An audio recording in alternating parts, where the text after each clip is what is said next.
مريضا أو على سفر فعدة من أيام أخر وعلى الذين يطيقونه فدية طعام مسكين فمن تطوع خيرا فهو خير له وأن تصوموا خير لكم إن كنتم تعلمون.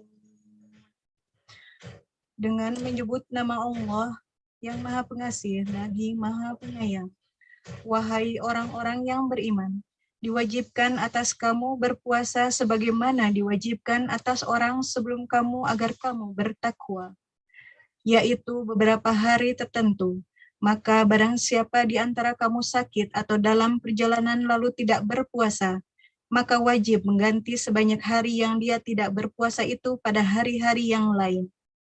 Dan bagi orang yang berat menjalankannya, wajib membayar fidyah, yaitu memberi makan seorang miskin, tapi barang siapa dengan kerelaan hati mengerjakan kebajikan, maka itu lebih baik baginya, dan puasamu itu lebih baik bagimu, jika kamu mengetahui. Shadaqallahul azim. Maha benar Allah dengan segala firman-Nya. Wassalamualaikum warahmatullahi wabarakatuh. Waalaikumsalam warahmatullahi wabarakatuh. Masya Allah, ayat-ayat suci Al-Quran yang terkait dengan puasa.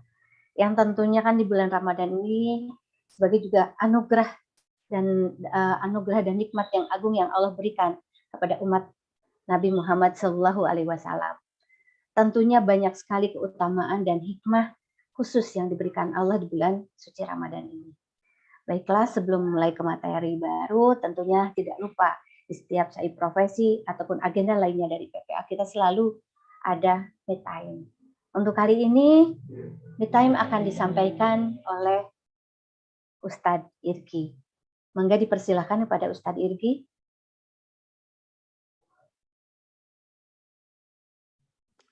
Bismillah, terima kasih Wis. Assalamualaikum warahmatullahi wabarakatuh. Mohon izin guru-guru semuanya, ayah bunda, untuk kita sama-sama memohon kepada Allah Subhanahu wa taala agar senantiasa Allah berkahi kehidupan kita. Amin. Astagfirullahaladzim, astagfirullahaladzim, astagfirullahaladzim. Alhamdulillahirrabbilalamin. Allahumma salli ala Sayyidina Muhammad wa ala Sayyidina Muhammad wa barik ajmain. Amin ya Allah ya Rabbal Alamin. Ya Allah ya Rabb, kami bersyukur atas segala nikmat yang Kau titipkan kepada kami ya Allah. Kami bersyukur ya Allah sampai hari ini ya Allah Kau masih izinkan kami untuk merasakan nilai nikmatnya di bulan Ramadan ini beribadah kepadamu ya Allah. Dalam keadaan sehat walafiat, dalam keadaan lengkapnya keluarga ya Allah. Betapa beruntungnya kami ya Allah sebagai umatnya Nabi Muhammad SAW. Ya Allah ya Rabb, ampunilah ya Allah segala dosa kami ya Allah, segala kekhilafan kami ya Allah yang disengaja maupun yang tidak disengaja ya Rabb. Ya Allah ya Rabb, tolong ya Allah titiplah ya Allah webinar pada pagi hari ini ya Allah. Semoga Engkau berkahi kami ya Allah. Semoga Engkau berikan kelancaran ya Allah kepada kami ya Allah. Semoga Engkau mudahkan lisan pemateri ya Allah yang akan nanti menyampaikan ilmu ya Allah. Ya Allah, semoga Engkau mudahkan ujaman pemahaman kepada kami ya Allah. Dan semoga ya Allah hamba dapat dan kami semuanya ya Allah bisa mengamalkan apa-apa yang nanti akan disampaikan ya Allah. Allahumma ighfir lana dzunubana wa liwalidayna warhamhum kama rabbayana shaghira. Rabbana atina fid dunya hasanah wa fil akhirati hasanah wa qina adzabannar. Subhana rabbika rabbil izzati amma yasifun wa salamun alal mursalin walhamdulillahi rabbil alamin. As'aluka jabal al-Fatihah. A'udzubillahi minasyaitonir rajim. Bismillahirrahmanirrahim. Alhamdulillahi rabbil alamin. Arrahmanir rahim. Maliki yaumiddin. Iyyaka na'budu wa iyyaka nasta'in. Ihdinas siratal mustaqim. Siratal ladzina an'amta 'alaihim ghairil maghdubi 'alaihim waladdallin. Amin. Terima kasih. Assalamualaikum warahmatullahi wabarakatuh. Waalaikumsalam warahmatullahi wabarakatuh. Jazakumullah khair untuk Teh Kris yang tadi sudah membacakan tilawahnya, juga Ustadz Irgi yang menyampaikan me time-nya. Baiklah Bapak Ibu Akang Teteh semua, tentunya inilah yang ditunggu-tunggu agenda di Ramadan kali ini dari Syaikh Profesi yang sangat sekali erat kaitannya dengan bulan Ramadan. Di sini mengambil tema saum, self healing yang super dahsyat. Yang nanti akan disampaikan oleh Bunda Ambar. Kita pasti akan menyimak seperti apa sih self healing dari saum ini. Kemudian apa yang bisa kita lakukan dari sharing yang nanti akan disampaikan oleh Bunda Ambar. Kemudian di sinilah ya keutamaan dan hikmah khusus yang Allah berikan untuk bulan Ramadan yang terkait juga dengan ibadah saum kita. Nah, sebelum memulai oleh Bunda Ambar, kepada Ustadz Irgi mohon untuk menyampaikan dulu CV-nya. Enggak. Ya, baik, saya akan perkenalkan Bunda Ambar yang memiliki nama lengkap Dwi Fitria Ambarina, MPD CHT. Beliau aktif sebagai konselor pendidikan, kemudian instruktur nasional bidang bimbingan dan konseling, kemudian hipnoterapis practitioner, kemudian praktisi konseling keluarga, terapis ABK juga, kemudian praktisi traumatic healing, dan ada juga fasilitator Badan Narkotika Nasional, dan terakhir sebagai entrepreneur. Nah, seperti Rasulullah ya, ini Bunda Ambar juga mengikuti jejak Rasul sebagai entrepreneur. Di sini ya banyak keberkahan sekali ini, banyak berbagi ilmu, banyak membantu orang-orang untuk di sini dari mulai konseling selalu berhadapan dengan orang dan bagaimana mengarahkan atau membimbing rekan atau keluarga saudara semua untuk menemukan dirinya, bagaimana meminimalisir permasalahan yang dihadapinya sehingga mendapatkan pencerahan. Ya tentunya dengan izin dan jalan dari Allah ya Bunda ya. Iya. Baik Ibu Bapak Akang Teteh, untuk menghemat waktu, tadi saya sudah perkenalkan tentang Bunda Ambar sekilas, dan sekarang waktunya Bunda Ambar untuk sharing dengan kita. Mangga saya persilakan kepada Bunda Ambar untuk memulai sharingnya. Alhamdulillah, terima kasih Bu Iis atas kesempatannya. Sehat Bu Iis? Alhamdulillah. Alhamdulillah, seger ya. Hari keberapa puasa masih kuat Bu? Insya Allah, semoga selalu ada izinnya. Amin, insya Allah. Alhamdulillah, terima kasih atas kesempatannya. Baik sahabat-sahabat, kalau boleh tahu nih, ini ada dari mana aja nih ya, boleh sambil di share screen deh. Ya, Alhamdulillah, kita kali ini insya Allah ya akan mengupas tentang sedikit aja ya, tentang saum. Saum itu ternyata punya dampak yang luar biasa ya insya Allah. Mudah-mudahan kita sudah menjalani beberapa hari ini saum, bisa merasakan sesuatu yang bukan hanya lapar dan haus gitu. Insya Allah mudah-mudahan dengan kita sama-sama belajar di sini, kita bisa mendapatkan sesuatu yang lebih lagi dari saum kita, ternyata bukan hanya sekedar menahan lapar dan haus gitu. Insya Allah. Baik, sebelum kita mulai, kita doa dulu. A'udzubillahiminasyaitonirrajim. Bismillahirrahmanirrahim. Ahmaduhu wa nasta'inuhu wa nastaghfiruhu wa na'udzu billahi min syururi anfusina wa min sayyiati a'malina, may yahdihillahu fala mudhillalah wa may yudlilhu fala hadiyalah. Allahumma shalli wa sallim ala sayyidina Muhammad wa ala alihi wa sahbihi ajma'in. Amma ba'du. Amin ya Allah rabbal alamin. Baik sahabat-sahabat, ini judul yang akan saya bawa di sini adalah, bentar saya tutup ini, nggak kelihatan. Ya, saum self healing yang super dahsyat. Oke, dari judulnya mungkin sudah bisa terbayang ya apa isinya, manfaat saum untuk kesehatan kita baik secara fisik maupun secara mental. Kenapa fisik dan mental? Karena fisik dan mental itu dua hal yang selalu bersama-sama. Nggak bisa kita hanya memaksimalkan kesehatan fisik saja, tidak hanya memaksimalkan kesehatan mental saja, tapi dua-duanya perlu beriringan, ya, fisik dan mental. Oke, boleh di next. Ya, next lagi. Healing. Kira-kira sahabat-sahabat kalau mendengar kata healing, kira-kira yang terlintas apa di pikiran sahabat-sahabat? Ngapain, kemana? Boleh dibantu di kolom chat ya. Kalau mendengar kata healing, biasanya kan di Instagram banyak nih sekarang, healing kita kakak, healing, katanya gitu ya. Coba kalau boleh tahu nih, apa yang terlintas di pikiran sahabat-sahabat kalau mendengar kata healing? Umi Suci, Masya Allah, liburan. Teh Kris liburan. Kemana liburannya, Teh? Biasanya yang terlintas kalau mendengar kata healing itu. Selama ini anggapan kita. Liburan gitu ya, jalan-jalan ke satu tempat. Bisa ke pantai mungkin ya. Biasanya healing kita, atau ke gunung. Betul, bisa. Pantai, ke gunung, atau ke tempat-tempat yang jauh dari hiruk-pikuk kota mungkin ya. Pantai dan gunung gitu ya. Nah, biasanya selama ini kita kalau mendengar kata healing itu, ayo kita ke pantai, kemana? Ke Pangandaran, atau ke Pelabuhan Ratu, atau kemana? Atau naik gunung, Gunung Pangrango. Apa iya healing seperti itu? Betulkah konsep healing seperti itu? Padahal itu dulu proses penyembuhan, hehe. Ya, tergantung ya. Bisa jadi mungkin ya, bisa jadi kurang tepat. Ya. Kalau selama ini kita beranggapan healing itu ke pantai, ke gunung, sebentar mungkin iya gitu ya. Pulangnya capek. Apalagi kalau ke Pangandaran berangkatnya rombongan, biasanya tengah malam perginya ya, kalau dari Bandung itu. Berangkatnya tengah malam, nyampe sana pagi, langsung main. Healing, ketawa-ketawa, seneng, pulang dari sana masuk angin. Sakit, malah tepar gitu ya. Pilek nggak berhenti-berhenti. Nah, jadi kalau dibilang healing ke pantai itu mungkin kurang tepat. Ya, karena boleh di next. Nah, konsep healing zaman now itu ternyata kalau dulu kita kenal adanya dengan konsep hedonistik. Nah, healing yang salah. Jadi kalau dulu itu hedonistik itu menghabiskan materi, uang, atau benda-benda atau barang gitu ya, untuk kesenangan. Jadi bukan untuk kebahagiaan ya, tapi untuk kesenangan. Jadi mungkin sesaat, iya senang kita di pantai ketawa gitu, seru main ombak gitu ya, basah-basahan.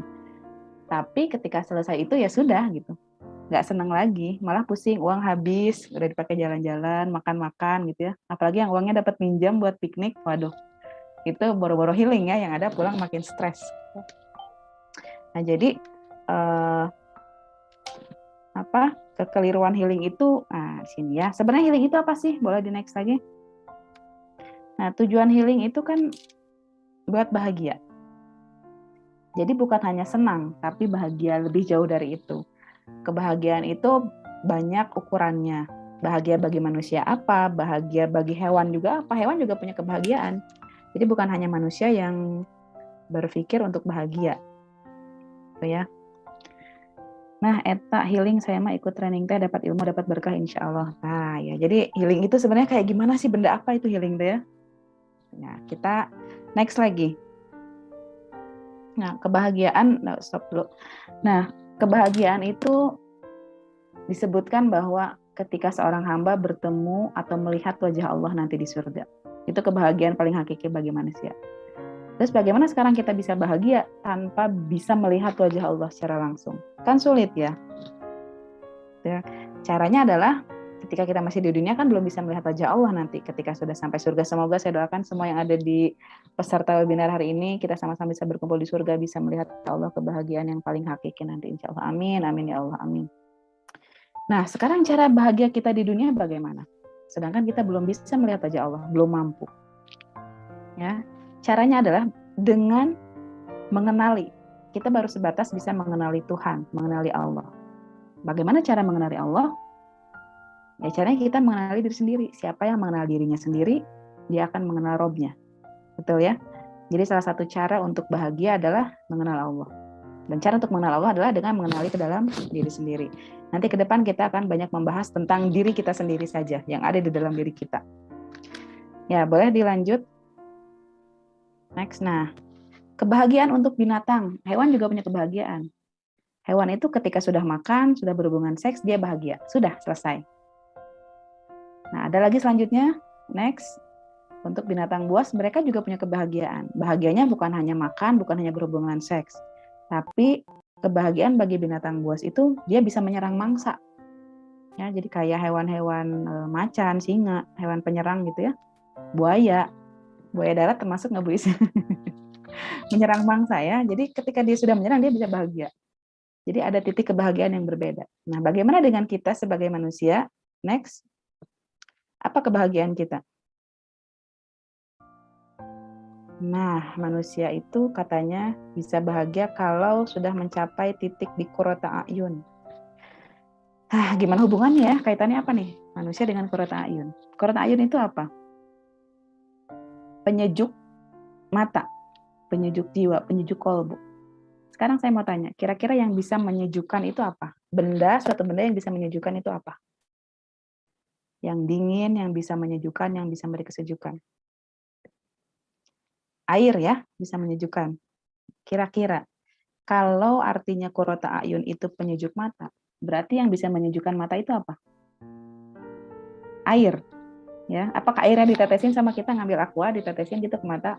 Ya, kan tentu tidak. Ternyata Allah sudah mengajarkan kita sesuatu dari dalam diri kita yang bisa diolah sendiri dalam diri kita, yang Allah kasih alat produksinya di badan kita, kelenjar air mata yang bisa kita gunakan kapan saja untuk menyejukkan mata kita. Yang syariatnya menyejukkan mata, tapi hakikatnya menyejukkan kolbu kita. Ya, air mata, menangis. Loh, kenapa menangis dibilang bahagia? Kalau kita dapat kesedihan, menangis, apa itu bahagia juga? Ya, itu bahagia juga. Kalau kita tahu hakikatnya, kenapa Allah hadirkan hal itu kepada kita. Ketika kita punya anak yang sangat soleh, yang sangat baik, yang sangat taat beribadah, yang sangat yang sangat sesuai harapan kita gitu. Kita akan menangis bahagia, terharu. Itu juga kebahagiaan. Terus gimana kalau saya punya anak yang misalnya sangat jauh dari harapan, dia susah dibilangin, susah diomongin, nggak mau diem, disuruh ngaji susah, suruh sholat susah, suruh puasa susah, bisanya ngebantah aja, selalu membuat sakit hati, membuat kita kecewa. Apakah itu kebahagiaan juga? Kalau lantas itu membuat kita menangis, kalau kita memahami sepintas bahwa, ya Allah kenapa sih kau anugerahkan aku anak yang seperti ini, lihat anak orang mah meni bager, ngajina meni pinter, ari anak aku nah meni bet kieu gitu ya. Kenapa sih ya Allah, apa salah saya ya Allah? Misalnya, nangis kita. Sepintas mungkin kita kecewa sama Allah atas anugerah anak yang diberikan pada kita. Tapi kalau kita pikir lagi, kalau kita memandang mindset yang berbeda, kalau kita menjadikan anak sebagai hadiah dari Allah, kita hanya akan menganggap sebagai itu hadiah. Tapi kalau kita ubah mindset kita, anak sebagai jalan surga kita, itu akan berbeda. Menangisnya akan berbeda. Mungkin kita menangis, bersedih, kecewa melihat perilaku anak. Tapi kalau kita memandang anak sebagai jalan surga, ketika anak nggak mau diatur, ngebantah, ya Allah, ini jalan surga saya lewat jalan sabar menghadapi anak saya seperti ini. Itu jalan surga. Ya Allah, anak saya nggak nurut pisan ya Allah. Banyak bohongnya ya Allah. Ya Allah, itu jalan surga buat saya, ngelewatin saya lewat jalan sabar. Karena jalan menuju surga itu berat, susah. Karena kita kalau menganggap anak sebagai jalan surga itu akan banyak ladang amal yang kita raih. Justru kita semakin banyak nih masalah yang ditimbulkan sama anak, semakin kita bersyukur. Makasih ya Allah, Engkau menyediakan banyak jalan surga untukku ya Allah. Lewat anakku ya Allah. Saya nggak usah susah-susah nyari surga keluar. Di rumah saya ada jalan surga ya Allah. Anak saya ini, anak yang susah diatur ini, anak yang sering ngebantah ini jalan surga buat saya. Menangis kita sama Allah. Saya ikhlas, saya ridho ya Allah. Engkau memberikan anak yang jenisnya seperti ini ya Allah. Ini yang Engkau mau ya Allah. Jalan surga yang aku tempuh melalui jalan ini ya Allah. Menangis kita. Qurrata a'yun, penyejuk mata. Sering kita berdoa, ya Allah semoga kita punya anak yang qurrata a'yun, menyejukkan pandangan. Ya, bisa jadi karena bahagia, bisa jadi karena kesedihan. Jadi sebetulnya menangis bahagia dan menangis karena sedih itu sebetulnya sama-sama jalan caranya Allah buat kita kembali sama Allah. Ya, boleh di next lagi. Ya, ini air mata ya yang menetes itu memang sejuk sekali ketika kita, ternyata terutama ibu-ibu ya, emak-emak, yang kalau lagi nyesek dada gitu ya, ketika tidak ada yang bisa dilakukan, cuma bisa curhat, cerita, dan sambil menangis, dan itu setelah menangis itu punya kekuatan baru. Jadi Allah injek kelenjar mata di badan kita tuh ya ini, apalagi buat perempuan, laki-laki juga boleh menangis, ayah-ayah, bapak-bapak. Jangan dikira bapak-bapak nggak boleh nangis, boleh. Karena bapak-bapak juga punya perasaan ya. Sama, jangan ditahan. Atau punya anak laki-laki juga jangan sampai ditahan disuruh nggak boleh nangis, jangan juga. Karena dia juga punya perasaan ya. Perempuan laki-laki sama aja boleh nangis semua. Oke, boleh dilanjut. Nah, next lagi. Nah, healing itu gimana sih caranya healing?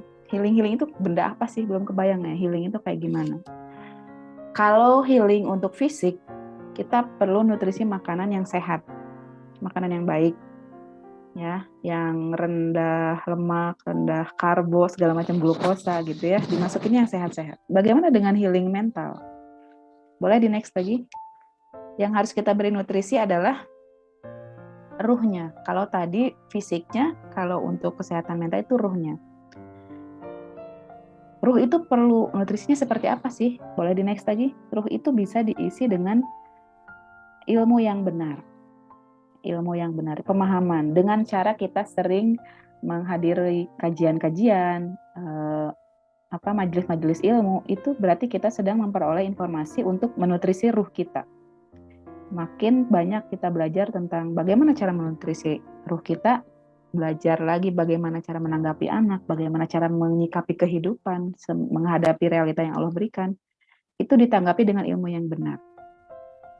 Untuk menyadari bahwa, next lagi, bahwa semuanya adalah hakikatnya wahyu dari Allah.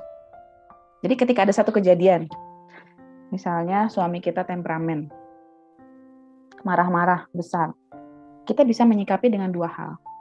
Bisa menyikapi itu sebagai wahyu dari Allah, atau bisa menyikapi dengan nafsu kita sebagai manusia. Kalau dipikir lagi, lihat orang yang marah-marah itu pengennya kayak gimana gitu ya. Pengennya ngebales, pengennya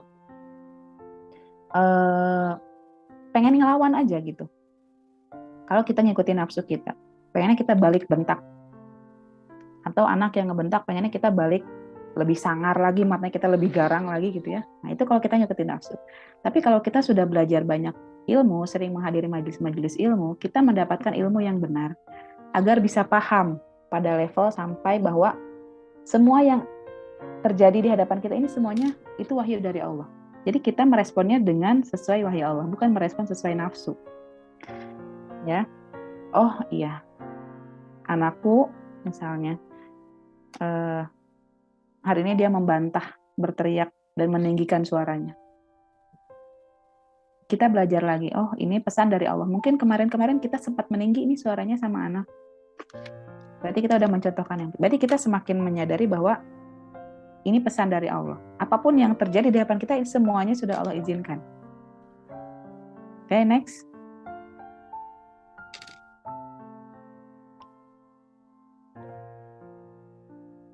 Ya, next lagi.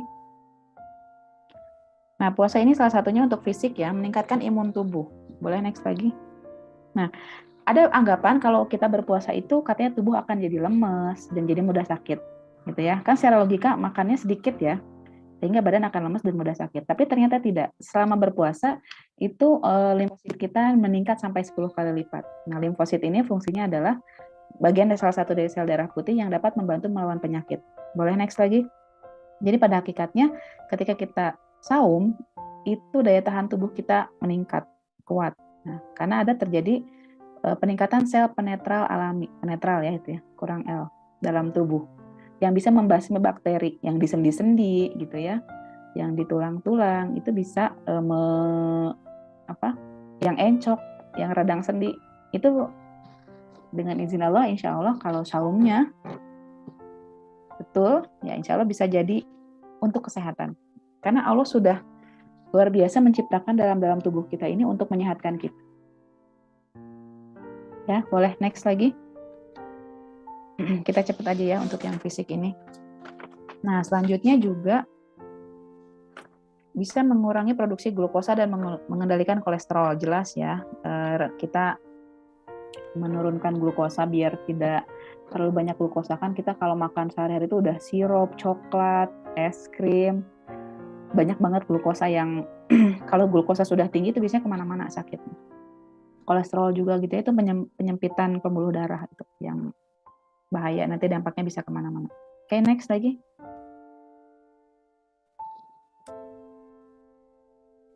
Nah, Rasulullah SAW bersabda, nah, kami adalah orang-orang yang tidak makan kecuali setelah lapar. Bila makan, kami tidak sampai kenyang.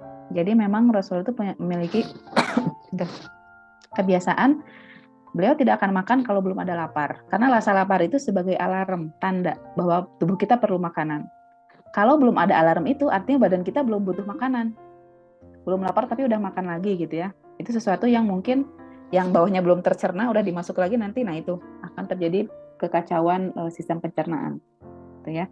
Dan bila makan kami tidak sampai kenyang. Nah, tidak sampai wareg ya Bu Is ya, apalagi sampai kamar kaan ketika buka puasa Allah Akbar, wah semua dimakan. Ketika taraweh ngegeledai gitu ya, kenyang. Atau pas tarawehnya kali kiben karena kepenuhan. Nah, berarti itu sudah perilaku yang tidak mengikuti sunnah Rasul. Jadi jangan sampai ketika makan itu segala dihabek ya, karena kita tidak bisa mengendalikan emosi gitu ya. Jadi emosi itu bukan hanya untuk marah-marah, tapi ketika makan pun itu emosi tidak terkendali. Dampaknya apa? Kita juga tidak bisa mengendalikan hal lain. Hal kecil aja untuk makanan kita tidak bisa kendalikan, apalagi hal lain, hal yang lebih besar gitu ya. Itu kan salah satu tolak ukur gitu ya. Nah, selanjutnya pengaruhnya ke sistem emosi juga ya. Nah, oke, next boleh. Next lagi, Ustaz. Nah, meningkatkan kesehatan mental. Nah, bagaimana kaitannya saum dengan kesehatan mental? Apakah hanya berkaitan dengan kesehatan fisik? Ternyata tidak. Ketika kita puasa, itu produksi hormon endorfin kita itu meningkat. Ya. Endorfin ini adalah kalau di bahasanya BNN ya, itu morfin alami. Morfin itu kan fungsinya sebagai painkiller ya, pereda rasa sakit. Jadi ketika kita sakit itu kalau ada endorfin itu bisa sembuh dengan sendirinya. Itulah hebatnya Allah sudah menyediakan berbagai macam obat di dalam tubuh kita sendiri. Sebenarnya kita tuh kalau sakit apa-apa tuh nggak perlu obat, nggak perlu yang namanya obat-obat pereda nyeri gitu. Sebenarnya nggak perlu. Karena Allah sudah secara alami menginjek hormon di dalam diri kita. Tinggal bagaimana kita menstimulus biar hormon itu keluar sebagai morfin alami ini. Nah, kita sudah punya loh banyak hormon endorfin. Ya, dan selanjutnya lagi, next. Banyak hormon-hormon kebahagiaan yang untuk puasa nih. Ketika hari pertama puasa, itu hormon endorfin belum muncul. Hari kedua mungkin mulai muncul tuh di hari ketiga keempat. Nah, di hari ketiga keempat itu sudah mulai hormon endorfin, kita mulai bisa merasakan kebahagiaan dalam beraktivitas itu secara alami, sehingga badan kita lebih sehat. Kenapa kita lebih sehat? Karena itu secara alami sudah punya painkiller di dalam diri kita sendiri, seolah-olah kita sedang memakai morfin. Kan kalau para pecandu narkoba minum morfin itu untuk meredakan rasa sakit, atau di dunia kedokteran biar nggak sakit, biar tenang, sakitnya udah akut itu pakai morfin. Tapi ternyata kita nggak perlu tuh harus beli-beli morfin kayak gitu. Kita sudah punya morfin alami di dalam tubuh kita. Masya Allah ya. Luar biasa Allah menciptakan. Next. Untuk selanjutnya ada, nah ini kelenjar pituitari sama. Next lagi boleh. Nah ini di dalam otak kita ada kelenjar pituitari di sini ya. Glandula ya. Itu hormon bahagia dan cinta. Jadi di tubuh kita itu ada 4 serangkai hormon kebahagiaan, kayak ada dopamin, oksitosin, serotonin, sama endorfin tadi ya. Gimana caranya biar hormon ini terstimulus bisa keluar? Salah satunya bisa dengan tersenyum. Nih, coba boleh tes senyum semuanya? Ya, nah ketika kita lihat orang tersenyum gimana? Kan senang ya lihat orang tersenyum itu. Jadi ketika kita senyum itu ditangkap oleh otak. Wah, orang itu senyum sama kita. Bandingkan kalau ketemu sama orang yang baut weh. Gitu kan. Kalau melihat orang senyum, kita menangkapnya, menstimulus sampai ke otak, dan dari otak itu disebarkan ke seluruh tubuh. Itu kebahagiaan otomatis. Karena sesuatu yang direspon oleh otak akan disebarkan oleh tubuh ke seluruh tubuh. Lewat pembuluh darah, lewat sel saraf, itu semuanya diputar. Gimana lagi caranya biar hormon ini keluar, dipeluk, dibelai. Ya, jadi Bapak Ibu yang di rumah, misalnya anaknya itu sering-sering dipeluk, sering-sering dibelai, itu akan menstimulus hormon bahagia dan cinta ini keluar. Jadi kalau anak yang sering dipeluk sama kita, itu beda auranya. Dia akan tercukupi kasih sayangnya, karena hormonnya dia keluar terproduksi. Gitu. Oke, next lagi. Nah, ini limbic system, saya sering menyampaikan tentang sistem limbic ini ya. Boleh next lagi. Nah, di dalam otak kita, sistem emosi ini ada 3 bagian otak. Ada yang otak reptil, otak limbik, dan neokorteks. Nah, untuk kedua, ini otak reptil dan otak limbik ini, hewan punya kedua otak tersebut.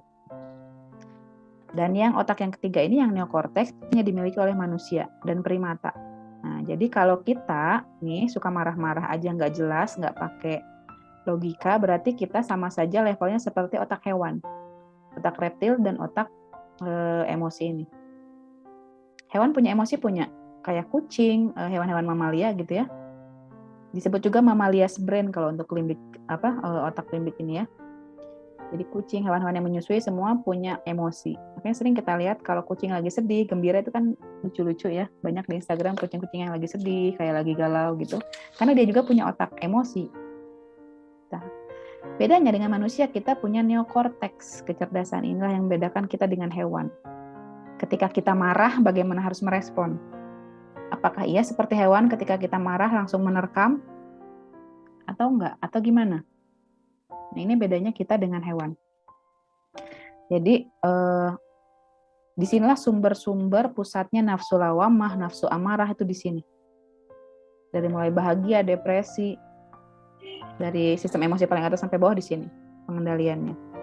Nah, kan bulan Ramadan itu katanya setan-setan dibelenggu, sudah dipenjara, diikat sama Allah katanya, nggak ada di dunia ini. Tapi kenapa kok saya masih marah-marah? Ya ini karena otaknya ini, nah, nafsu binatangnya ada di sini, masih ada. Jadi kalau kita marah-marah itu jangan nyalahin setan, ya memang kitanya nggak bisa mengendalikan gitu. Jadi selama ini suka nyalahin setan, ini ada setan nih, keganggu setan. Nah, enggak. Kan bulan Ramadan ini setannya dibelenggu. Kalau kita masih marah-marah, jangan-jangan kita setannya. Ya, next. Nah, ini ada yang namanya kelenjar lagi nih, adrenalin, kelenjar adrenal. Boleh next lagi? Nah, ketika kita marah, nah hambungan dengan yang barusan ya, ketika kita marah, hormon adrenal itu meningkat 20-30 kali lipat. Akibatnya, kalau terlalu drastis peningkatannya, itu bahaya juga buat badan kita. Karena ini hormon stres ya, itu letaknya ada di atas ginjal. Disebut juga anak ginjal nih, letaknya di sini, hormon ini penghasilnya. Fungsinya hormon adrenalin ini, kenapa kok kalau fungsinya kalau kurang baik, kenapa Allah menciptakan kelenjar adrenalin? Buat apa? Nah, tidak serta-merta Allah menciptakan sesuatu kalau nggak ada manfaatnya. Jadi kelenjar adrenalin ini berfungsi untuk membuat kita agar waspada. Misalnya ketika ada hujan deras, kita langsung cepat-cepat berlindung.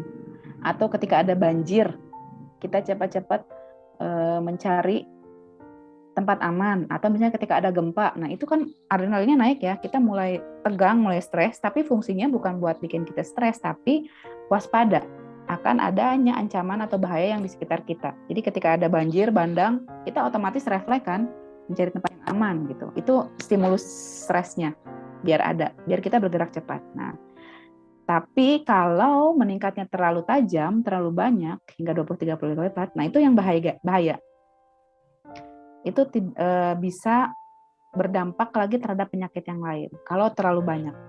Kelenjar adrenalin memang perlu, tapi seperlunya gitu, hanya untuk kalau ada keadaan bahaya atau darurat, untuk menjaga kewaspadaan kita. Nah, boleh next. Nah, dengan saum ini kita bisa menimbulkan suasana batin tenang, nyaman, tidak dipenuhi amarah, sehingga menurunkan adrenalin. Jadi dengan saum ini yang tadinya marah-marah, kita bisa lebih slow lagi, lebih tenang lagi, bisa membantu mengendalikan diri, mengelola emosi. Itu ya. Boleh next. Ya, itu hormonnya hormon kortisol tuh. Nah, ini kaitannya dengan yang masih yang tadi. Boleh di next lagi. Kalau kita keseringan marah-marah nih ya. Nah, dampaknya adrenalin itu akan meningkat. Kalau adrenalin meningkat, itu juga membantu ke meningkatnya kolesterol LDL, kolesterol yang jahat. Bayangkan kalau kolesterol jahat itu banyak, dia akan menyumbat pembuluh darah nih. Nah, kalau sudah menyumbat pembuluh darah, akibatnya apa lagi? Boleh di next. Nah, bisa juga menimbulkan penyakit gangguan jantung koroner, gangguan ke otak. Nah, inilah skema psikosomatis yang sering kita kenal. Kenapa? Ketika kita punya pikiran jelek akan berdampak pada penyakit yang kesehatan fisik yang jelek juga. Inilah prosesnya. Karena memang ada hormon-hormon yang bekerja di dalam tubuh kita. Allah sudah atur, gitu ya. Jadi memang semua penyakit itu berasal dari diri kita, mindset kita. Ada yang mengatakan seorang dokter bahwa kesehatan itu kalau dari makanan hanya berpengaruh sebesar maksimal 20% sampai 25%. Sisanya adalah kesehatan pikiran, mental kita. Banyak yang makanannya sehat, terjaga, baik, tapi kok gampang GERD, gampang asam lambung, gampang migrain, gampang darah tinggi misalnya ya. Kalau dulu kan, saya mah darah tinggi, ambek-ambekan wae. Ya memang betul. Karena adrenalinnya meningkat. Terus kan ada di kondisi stabil atas, terus akhirnya kolesterolnya tinggi, itu menyumbat sel darah. Akhirnya di jantungnya terjadi penyumbatan, yaitu kalau lubangnya besar itu tekanannya kecil, kalau lubangnya kecil tekanannya semakin besar, akhirnya darah tinggi kan. Memang psikosomatis itu begitu. Ya, next. Nah, puasa melatih manusia untuk tidak berbohong. Boleh di next lagi. Barang siapa yang tidak meninggalkan perkara dunia atau tetap mengamalkannya, maka tidaklah Allah butuh menilai puasanya. Maka meski ia bersusah payah seharian menjauhi makanan dan minuman. Nah, seperti yang kita tahu, puasa itu untuk Allah. Semua ibadah-ibadah kita untuk kita, kecuali puasa itu untukku, kata Allah. Jadi satu-satunya ibadah yang kita persembahkan untuk Allah ya saum ini. Allah yang tahu nilai saum kita. Jadi jangan sampai, kata Allah, meskipun kita seharian sudah nggak makan, nggak minum, tapi Allah ternyata nggak menilai puasa kita itu rugi banget. Jadi kata Rasul, jangan sampai kita berpuasa tapi ia hanya mendapatkan lapar dan haus. Sangat-sangat rugi. Nah, boleh dilanjutkan, next. Nah, bohong itu tidak membatalkan puasa, memang. Tapi merusak pahala. Jadi rugi ya, kita hanya menahan lapar dan haus, tapi nggak punya pahala apa-apa di sisi Allah. Nah, ini karena ketika kita berbohong, ada sesuatu yang terjadi di frontal lobe kita, bagian otak bagian depan. Nah, ketika ada ahli yang meng-scan di MRI itu, ketika manusia berbohong, ada sesuatu yang terjadi perubahan di otak di depannya. Nah, itu ada yang terganggu, bagian prefrontal lobe-nya terganggu. Kalau sekali berbohong, itu terganggunya sedikit. Kalau 2 kali berbohong, itu nambah. Kalau sering berbohong, itu nambah lagi. Kalau terbiasa berbohong, itu menjadi sambungan sel saraf yang sudah lebih kuat gitu ya. Bayangkan kalau bohong udah jadi habit. Ada manusia yang karena udah terbiasa berbohong, dia kayaknya bohong itu udah biasa aja gitu. Kayak yang nggak susah, kayak yang nggak bergetar gitu hatinya. Kayak yang saking terbiasanya bohong, dia cuek aja gitu. Sampai dia lupa mana yang diucapkan itu, mana yang bohong, mana yang benar gitu ya. Saking terbiasanya, karena sudah menjadi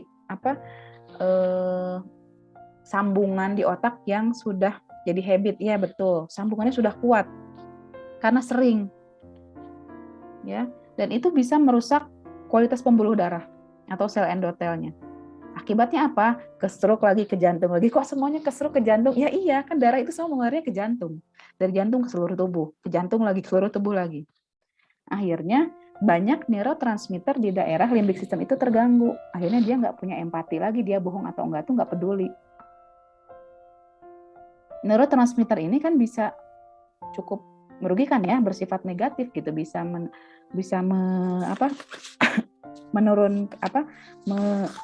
bersifat negatif gitu ya, bisa merusak. Karena sifatnya semakin banyak neurotransmitter itu yang terhubung di prefrontal itu, dia semakin rusak otaknya. Dia nggak punya lagi sistem memfilter bagaimana hal itu baik atau buruk, salah atau enggak. Dia udah nggak punya lagi kemampuan untuk memfilter mana yang baik, mana yang tidak. Saking terbiasanya berbohong, udah jadi habit. Tuh. Nah, dan dengan saum ini melatih kita untuk tidak berbohong. Oke, boleh dilanjut. Sabar nih, menurut sahabat-sahabat, ketika kita menghadapi suatu hal yang misalnya nih, suami yang tidak sesuai harapan. Berapa tahun pernikahan? Mak-mak di sini coba, boleh ditulis di kolom chat sudah berapa tahun menikah. Boleh dibantu di kolom chat. Sudah paling lama berapa tahun menikah di sini? 7 bulan, Masya Allah, pengantin baru. Teh Erlin di Sukabumi, Masya Allah. Teh Kris 14 tahun, Masya Allah, Barakallah, 14 tahun. Bu Ida, 5 tahun. Teh Ica, 10. 10 apa Teh? 10 bulan, 10 tahun, 10 tahun ya. Teh Lina, 12 tahun, Masya Allah. Kira-kira nih, yang sudah di atas 5 tahun, gimana rasanya? Apakah semanis madu terus-terusan? Atau Bu Is jangan cengar-cengir gitu, Bu. Itu senyumnya. Ini ada yang 7 bulan, Bunda, ada yang 7 bulan tapi masih masih belajar untuk ikhlas dan sabar. Oke, Masya Allah. 7 bulan masih berusaha untuk sabar dan ikhlas, Masya Allah. Ikhlas. Insya Allah, Teh Erlin ya. 7 bulan sudah mulai merasakan sabar. Masya Allah, ya Rob. Ya, apalagi yang 10 tahun, 12 tahun ya. Coba Umi Suci belum komen nih. Di sini berapa tahun Umi Suci nih? Di sini saya lihat kayaknya yang paling senior Umi Suci di sini. Ya.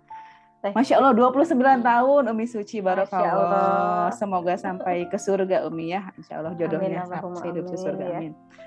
Ya, ketika kita menghadapi pasangan, amin.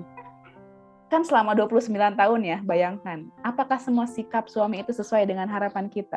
Jangan kan yang 5 tahun lah. Yang 10 tahun, 12 tahun, semua sama. Bahkan yang 7 bulan mungkin ya, tadi Teh Erlin. Pasti sudah mulai menemukan sesuatu yang sikap suami yang tidak sesuai harapan. Gimana kita menghadapinya? Coba emak-emak boleh komen. Khusus emak-emak dulu ya, bapak-bapak diam dulu. Gimana rasanya menghadapi suami yang ketika gitu ya, yang bikin Allahu Akbar gitu ya, diam lebih baik katanya, Masya Allah. Apakah itu sabar?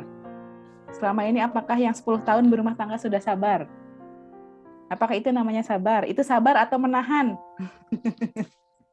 Jangan-jangan selama ini kita belum sabar. Itu baru cuma nahan aja, menekan aja perasaan kita biar nggak keluar. Ya, bom waktu, betul. Kalau ditahan, itu jadi bom waktu. Sampah, kalau ditumpuk, ditahan, diem aja. Itu bertahun-tahun akan jadi bom waktu. Dan meledak kapan saja. Dan bahayanya meledak di hadapan anak kita. Aduh. Anak yang nggak tahu apa-apa, meledak di depan anak kita. Luar biasa katanya. Tapi ketika salah satu naik makom, alhamdulillah nikmat dan bahagia. Ya, sambil belajar dinikmati aja.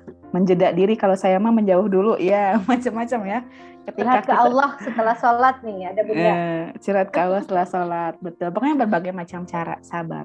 Sebenarnya sabar itu apa sih? Sabar itu diam atau bergerak sebetulnya? Meledak sampai keguguran, Masya Allah, jalan 3 bulan, Masya Allah. Yang terbaik Teh Erlin ya. Semoga Allah nanti berikan lagi keturunan yang soleh-solehah, Insya Allah, amin. Menjauhi suami, mendekat ke Allah. Teh Ica menjauhi suami, oh berarti ya menjauh sementara. Nggak selamanya. Biar ketika kita, biar vibrasinya nggak nyampe ya. Karena kalau vibrasinya nyampe itu nggak enak juga ya. Sabar itu mungkin selama ini kita mengidentikan sabar itu dengan menahan, gitu ya, diam, menekan. Jadi ketika kita pengen marah, kita diam. Bayangkan ketika kita pengen pipis, pengen BAB, diam, ditahan. Ya, sakit nggak? Sakit lah ya. Bayangin kalau kita 3 hari nggak pipis, aduh, selain jadi sakit itu jadi penyakit. Ya, sabar itu kata kerja. Yes, betul. Nanti saya baru mau bahas ya, sabar itu ada kata benda, ada kata kerja. Termasuk cinta juga ada cinta sebagai kata kerja, sebagai kata benda. Itu nanti kita akan bahas selanjutnya lagi lah. Itu satu pembahasan bab khusus ya. Seru lagi nanti. Nah, ketika kita bersabar itu bukan diam dan bukan menahan. Mau ya nanti insya Allah sesi berikutnya ya. Ketika kita menahan itu bukan sabar. Ya, jadi sabar itu gimana? Boleh di next. Apa katanya di sini, Ustaz? Ya, boleh Ustaz di next lagi. Nah, kebaca nggak ini ke bawahnya?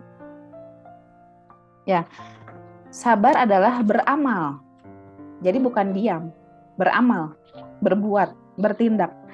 Penuh keyakinan bahwa kemudaratan dan ketaatan itu memberi manfaat. Itu kebaca nggak bawahnya, masih ada tulisannya itu? Kebaca nggak bisa ke bawahnya?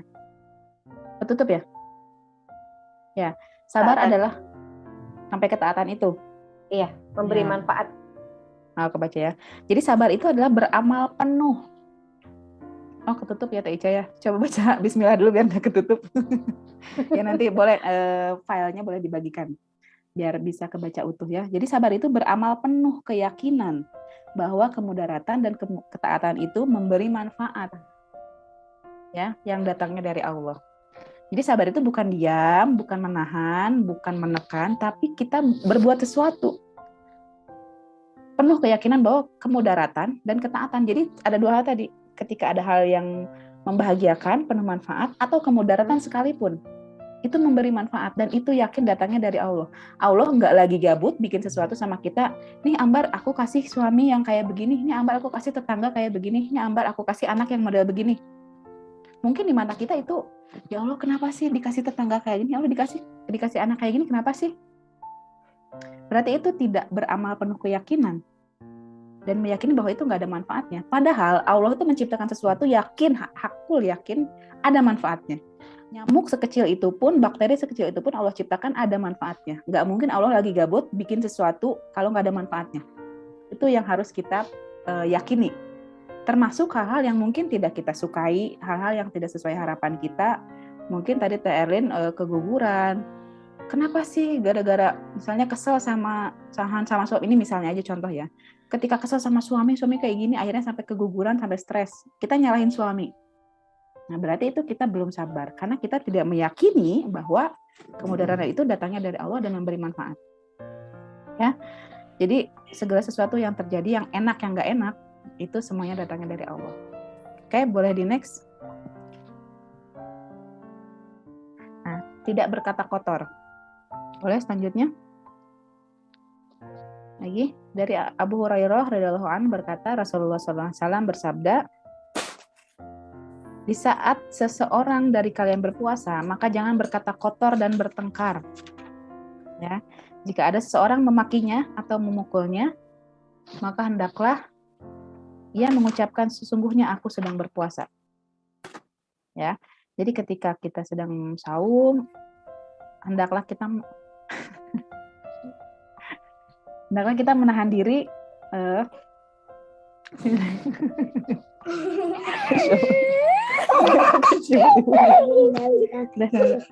Bentar ya. Iya. Iya, bentar dulu ya. Oh, kenapa itu ada mulut? Iya, bentar dulu ya, nanti bicara sebentar ya. Pakai ciput ini. Ya. Di saat seseorang sedang berpuasa, maka jangan berkata kotor dan bertengkar. Jadi kita memang dianjurkan untuk bisa mengelola emosi. Ya. Malaikat masjid lagi kan, insya Allah ya. Jadi ketika kita sedang saum dan kita ada sesuatu yang men-trigger kita untuk cukup memancing emosi gitu ya. Cukup katakan sesungguhnya aku sedang berpuasa. Ya. Oke, boleh di next. Ya, lanjutkan lagi. Nah, boleh. Nah, di next lagi terus. Nah, gemar bersedekah. Nah, ini salah satu caranya untuk mengaktifkan kelenjar pituitari tadi. Boleh di next lagi. Contohnya senang menginfakkan harta dan sedekah. Ya, apalagi di bulan Ramadan ini Allah menjanjikan kebaikan yang berlipat-lipat, gitu ya, ketika hambanya yang bersedekah. Itu kan jadi Rasulullah SAW itu ketika bulan Ramadan beliau menjadi sangat dermawan dan ketika setelah Ramadan beliau menjadi sangat dermawan. Jadi memang bulan Ramadan ini menjadi ajang pelatihan kita untuk gemar bersedekah. Dan ketika bersedekah, sahabat-sahabat yang sudah pernah melakukan bersedekah atau sering bersedekah itu kita muncul rasa bahagia ketika kita ngasih makanan sama orang yang membutuhkan, yang kelaparan di jalan. Itu Masya Allah ya, kerasa banget bahagianya. Teman-teman yang biasa ber-GJB di sini, bayangkan wajah-wajah yang menerima makanan itu, mereka sangat bahagia, ya. Itu terstimulasi, kelenjarnya terstimulasi dengan banyak. Dan Ramadan ini adalah media terbaik untuk latihan, ya. Boleh di next lagi.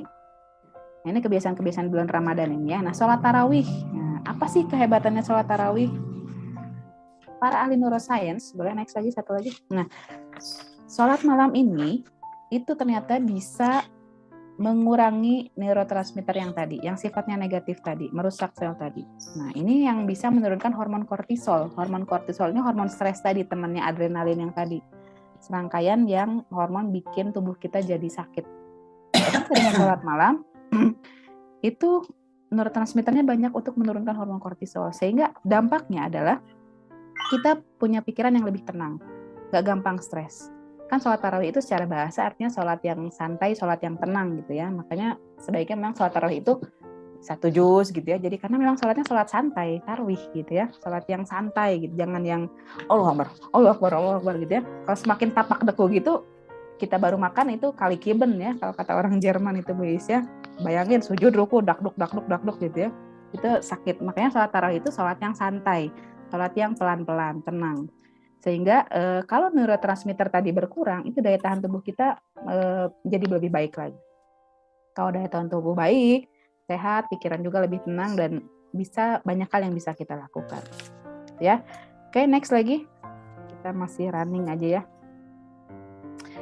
Dari Abu Hurairah radhiyallahu an, ia berkata Rasulullah SAW bersabda, next lagi, barang siapa melakukan qiyam Ramadan atau sholat malam pada bulan Ramadan karena iman ya, dan mengharap pahala dan ridho Allah, maka dosa-dosanya yang telah lalu akan diampuni. Jadi selain dapat sehatnya, selain dapat sehatnya, juga dapat pahalanya. Tapi ini yang sholatnya karena iman, bukan karena calon mertua, bukan karena apa, rajin tarawih sih atau biar ketinggali calon mertua, enggak ya. Jadi sholatnya karena iman dan mengharap pahala dari Allah, maka Allah akan ampuni dosa-dosanya. Ya. Next lagi. Nah, itu hadis riwayat Al-Bukhari dan Muslim. Boleh next lagi? Nah, ini plastisitas dan neurogenesis. Apalagi yang terjadi kalau kita berpuasa selama sebulan penuh. Nah, ketika 1 hari berpuasa akan terjadi sambungan otak yang masih tipis. Sehari, 2 hari, 3 hari itu sambungannya semakin lama semakin menebal. Kalau selama 1 bulan kita berpuasa, itu sambungannya semakin menebal dan semakin kokoh. Disebut dengan sambungan baru itu. Ya, boleh di next lagi. Ya, sebelum berpuasa itu sambungan koneksi neuron dan membentuk rute baru di otak. Jadi pentingnya puasa Ramadan ini kita membentuk sel-sel jaringan baru, menyambung-nyambungan sambungan-sambungan rute baru, jalur baru untuk menggantikan sel-sel yang rusak atau meregenerasi sel saraf yang rusak. Nah, ini penting juga bisa dilakukan oleh terapi para pecandu narkoba. Karena kan kalau pecandu narkoba itu kalau di BNN itu sel-sel otaknya udah banyak yang rusak. Lalu gimana sel yang udah rusak? Apakah bisa hilang atau diperbaiki? Kalau yang rusak ya udah rusak aja. Nggak bisa gimana-gimana. Yang bisa kita lakukan adalah menyambungkan sel-sel yang baru. Kan sel-sel di kita itu banyak banget ya, miliaran, banyak banget. Sayang banget kalau tidak digunakan untuk ilmu-ilmu yang bermanfaat. Sayang banget kalau digunakan ya untuk hal-hal yang kurang berfaedah gitu ya. Sambungan otak kita ini sangat banyak. Kita sanggup menghafal Al-Quran, menghafal hadis, menghafal artinya, menghafal tafsir. Itu otak kita mampu. Sekian miliar otak tuh Allah mampukan kita. Gitu ya. Jadi jadi kalau bisa ketika memberikan memori kepada anak-anak itu berikan memori yang baik, yang indah, karena itu memorinya memang nggak bisa hilang, nggak bisa terhapus gitu. Bayangkan kalau dengan memori-memori yang jelek itu selamanya akan terkenang. Nah, itu next. Boleh next lagi. Nah, dengan hidayah ini terpotong lagi ya kayaknya. Kayaknya beda settingan ini PowerPoint-nya. Nah, sesuatu yang kita terima informasi dari luar, apapun itu ya, baik yang baik atau yang buruk, semua pesan diterima di otak dan akan jalan ke seluruh tubuh membentuk akhlak. Jadi apapun input yang kita lihat, yang kita dengar, yang kita simak, itu akan mempengaruhi kita. Dan kalau sering-sering terus, itu mempengaruhi akhlak dan membentuk akhlak kita. Ya. Jadi otak itu, informasi yang diterima oleh otak akan dialirkan ke seluruh tubuh melalui 2. Yang pertama ada pembuluh darahnya, yang kedua lewat sel sarafnya. Kalau pembuluh darah itu kalau kita bayangkan itu kayak selang. Darahnya di dalam gitu ya mengalir. Dan sifatnya lebih lambat, mengalirnya lebih lambat daripada yang sel saraf. Kalau sel saraf ini seperti kabel listrik ini nih. Jadi di dalamnya ada serabut-serabut, di luarnya dibungkus oleh plastik gitu kan, biar nggak konslet satu sama lain. Kalau dibuka kan itu konslet ya. Di tubuh kita juga sama, sel sarafnya juga dibungkus oleh lapisan lemak, biar nggak konslet satu sama lain. Jadi kalau ada yang lapisan lemaknya terganggu, itu konslet. Kan ada istilahnya kita kalau ngobrol sama orang tuh, si eta mah udah konslet otakna misalnya gitu ya. Ya memang konslet, terjadi korsleting karena memang ada listrik juga di otak kita gitu, di tubuh kita. Ada pembuluh darah, ada sel saraf. Sel saraf ini isinya memang listrik. Neuron tadi itu tidak menyambung, tapi dia begini nih. Nempel sedikit, ada aliran listrik yang saling nempel gitu ya. Jadi si selnya itu nggak nempel, ada jarak. Tapi di sini tuh listrik. Nah, kerjet-kerjetnya tuh di sini, listriknya tuh di situ. Kalau ada yang sel mielin atau lapisan lemaknya itu terganggu, akhirnya konslet itu ya di situ. Bisa dipengaruhi karena obat-obatan, atau karena kecelakaan, benturan, atau apapun lah, itu banyak hal. Akhirnya konslet. Ya memang konslet, memang sekonslet-konsletnya. Gitu ya. Jadi ketika disebut konslet, ya memang seperti itu kejadiannya. Memang kinerjanya seperti listrik, dan lebih cepat. Kalau sel saraf itu lebih cepat menyebar ke seluruh tubuhnya. Jadi ketika ada pesan diterima kebaikan oleh otak, itu akan disebarkan oleh otak. Kalau yang sel sarafnya lewat sumsum tulang belakang gitu ya. Lalu ke sel saraf tepi nih. Yang sebelah sini kan sumsum tulang belakang nih ya. Nah, ke pinggir-pinggir punggung gitu ya, ke daerah belikat itu sel saraf tepi, ke pinggir-pinggir itu informasi disampaikan. Jadi ketika kita mendengar membacakan bismillah, itu jalan ke otak kita, Masya Allah. Jadi ketika kita zikir, nyebut nama Allahu Akbar, otak kita tuh nggak diem, nggak gabut gitu ya. Otak kita tuh menyerap informasi itu.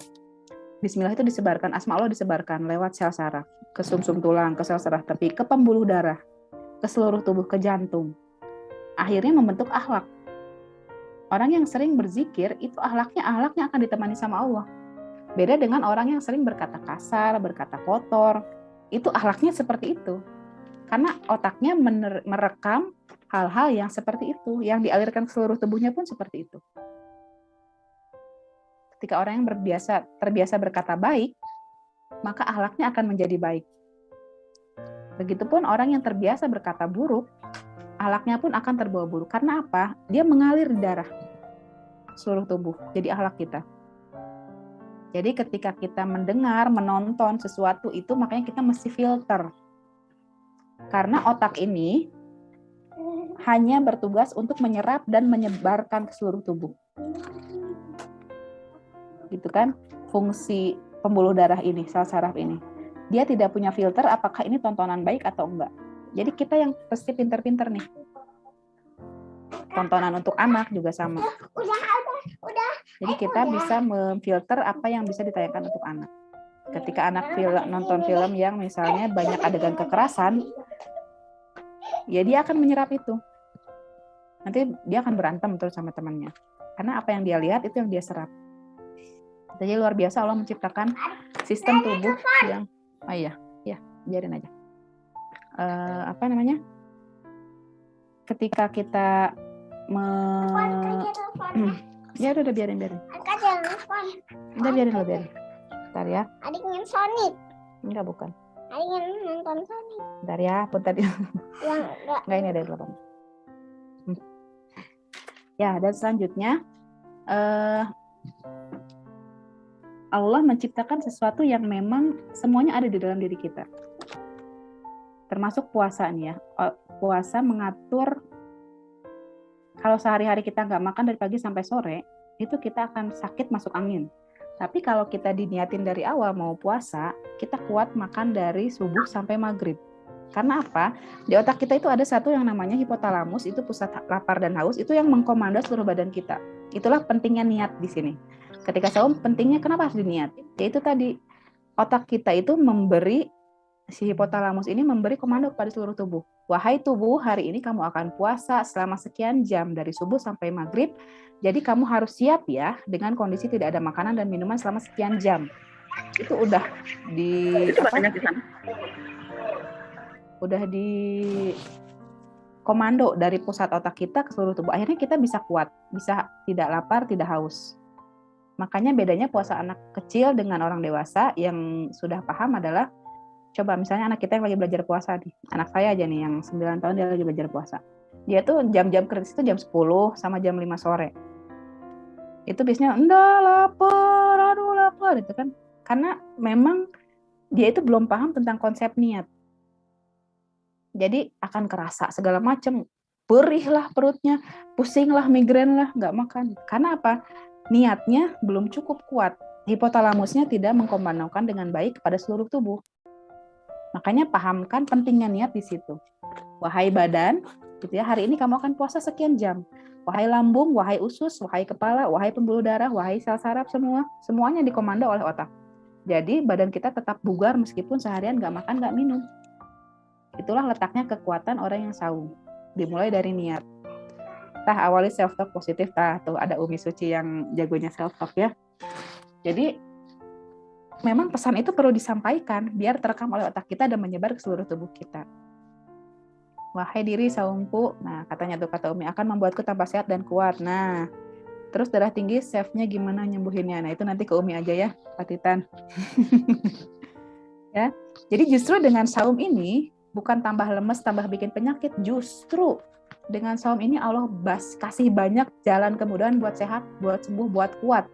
Yang lambung, yang mah itu sebenarnya bisa sembuh dengan saum.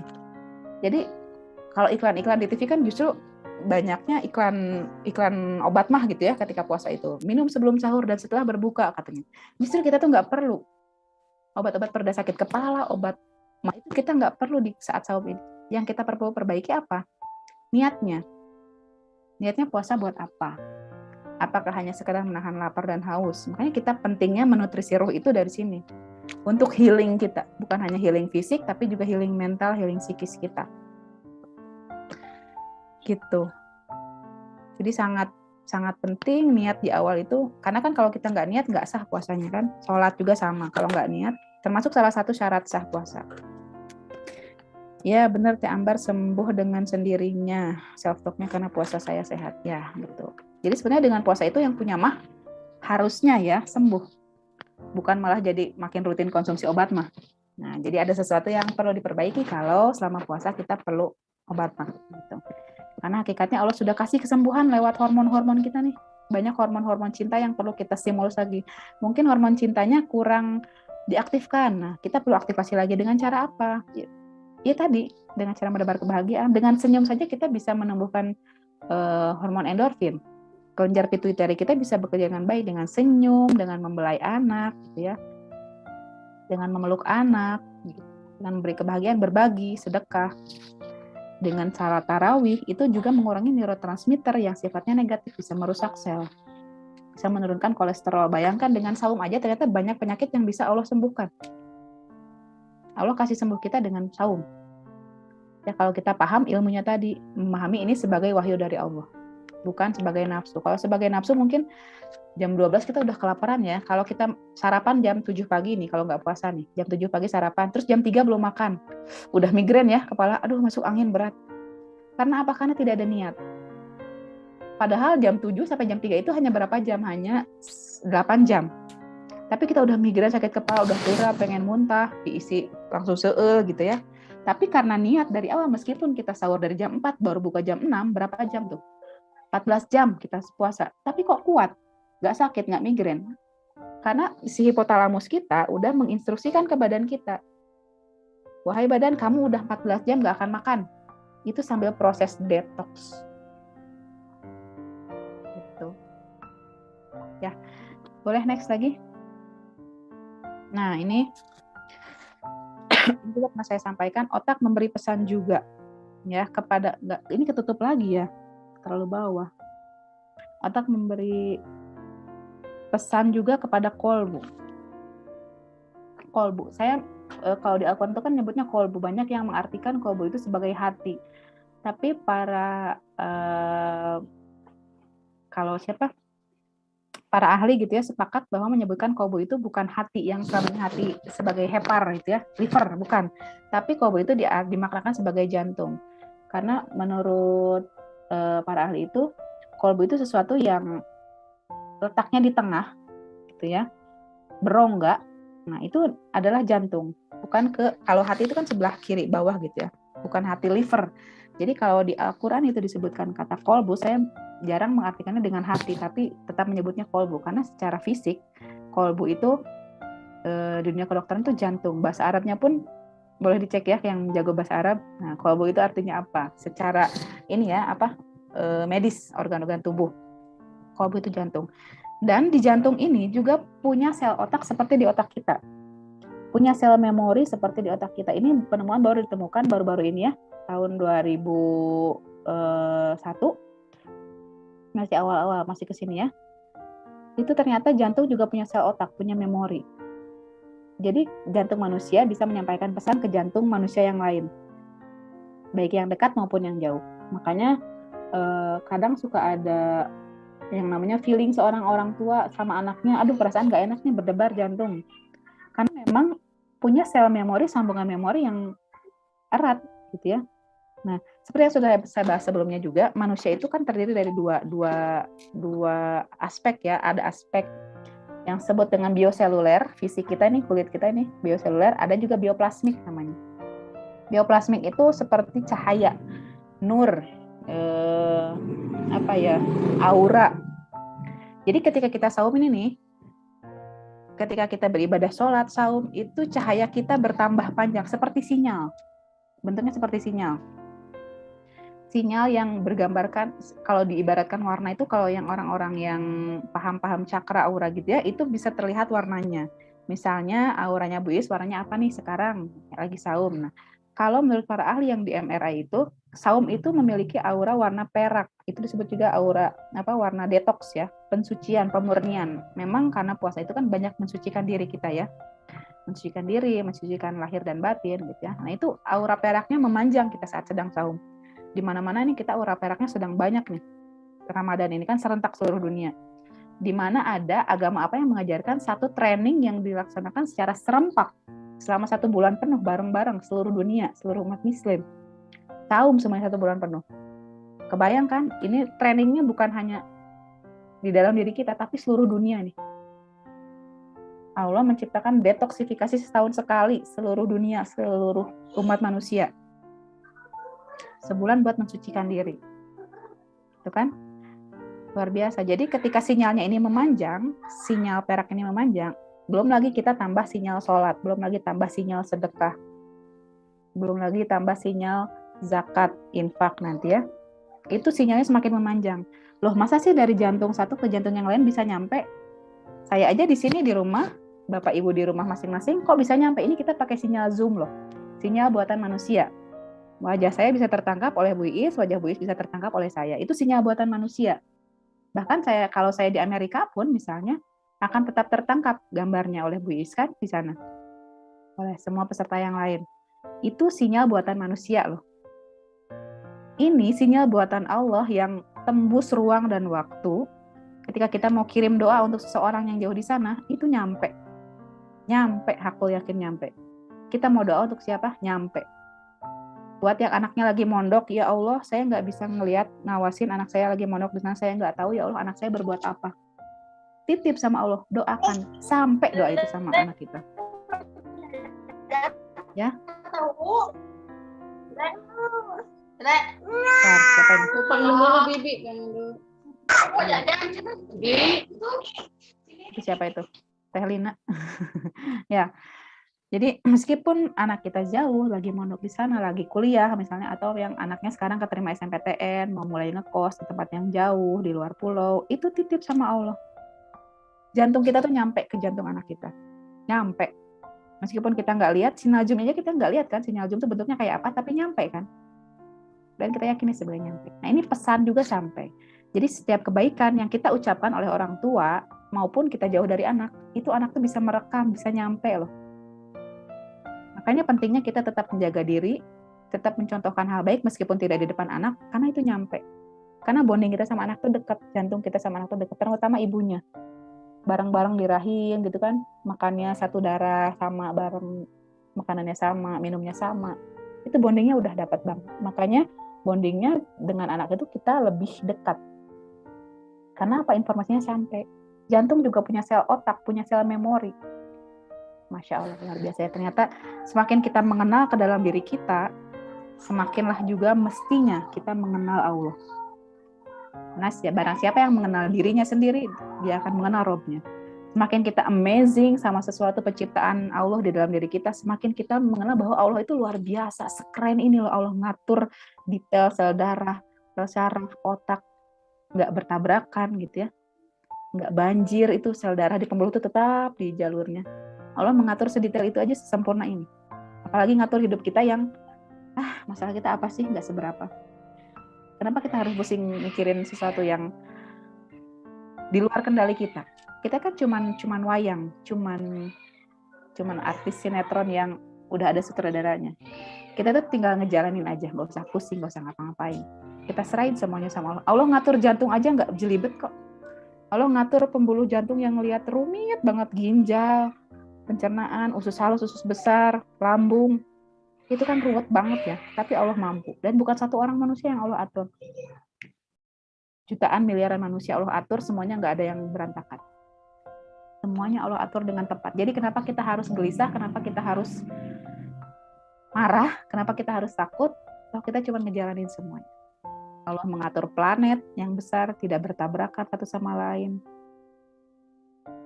Tetap di orbitnya, bayangkan. Masya Allah. Allah itu luar biasa sekali. Semakin kita paham yang Allah atur di dalam diri kita, semakin kita mengenal kebesaran Allah, harusnya membuat kita semakin yakin bahwa apapun yang terjadi yang Allah kasih sama kita, itu Allah udah izinin, dan itu jadi media buat kita buat belajar semakin dekat sama Allah. Wala khalaqtul jinna wal insa illa liya'budun. Allah itu nggak serta-merta menciptakan manusia dan jin buat apa? Selain untuk beribadah. Jadi tugas kita tuh hanya beribadah, nggak ada yang lain. Nggak disuruh buat apa yang susah-susah gitu, nggak. Kadang kita suka nyari kerjaan sendiri ya, yang nyusahin diri sendiri. Padahal tugas kita cuma ibadah sama Allah, tok, selesai. Pikiran kita yang sering kali menyusahin diri kita. Pikiran kita yang sering kali ngebebanin diri kita. Dengan overthinkingnya lah, terutama perempuan ya, ibu-ibu. Mikirin yang enggak, belum yang terjadi. Ketika sahur, aduh nanti buka sama apa ya? Pas buka baru juga makan buka, aduh nanti sahur sama apa ya? Itu kan udah mulai overthinking kan. Akhirnya kita tidak mindful, tidak hidup di masa kini. Mikirin hal-hal yang belum terjadi, belum kejadian. Aduh gimana ya nanti kalau masakannya nggak enak, misalnya pengantin baru. Gimana biar mindful teh? Oh, nanti ikuti kelasnya Spiritual Motherhood. Teh Liza ya. Bagaimana caranya biar mindful jadi manusia. Bagaimana jadi mindful person. Kita hadir di saat ini, kini, tidak dipengaruhi oleh masa lalu, dan juga tidak juga diganggu oleh pemikiran masa depan yang belum terjadi. Kalau kita kebanyakan hidup di masa lalu, kita akhirnya nggak maju-maju. Kita tidak bisa hadir di sini. Atau kita hidup di masa yang akan datang, overthinking. Aduh gimana ya nanti kalau si bapak itu marah sama saya. Aduh gimana ya kalau si bapak itu nanti nggak terima, lalu dia bikin ini, dia ngaduin ke polisi atau apalah segala macam. Overthinking lah pokoknya segala nama. Ya, akhirnya kita tidak menikmati hari ini. Akhirnya yang masa depan belum kejadian, kita udah takut nih. Udah kepikiran sini riuh sendiri kan. Nanti gimana, nanti anak saya gimana, besok makan apa gitu. Atau kekhawatiran yang lain lah, mama pokoknya mah. Banyak jagonya overthinking tuh mama.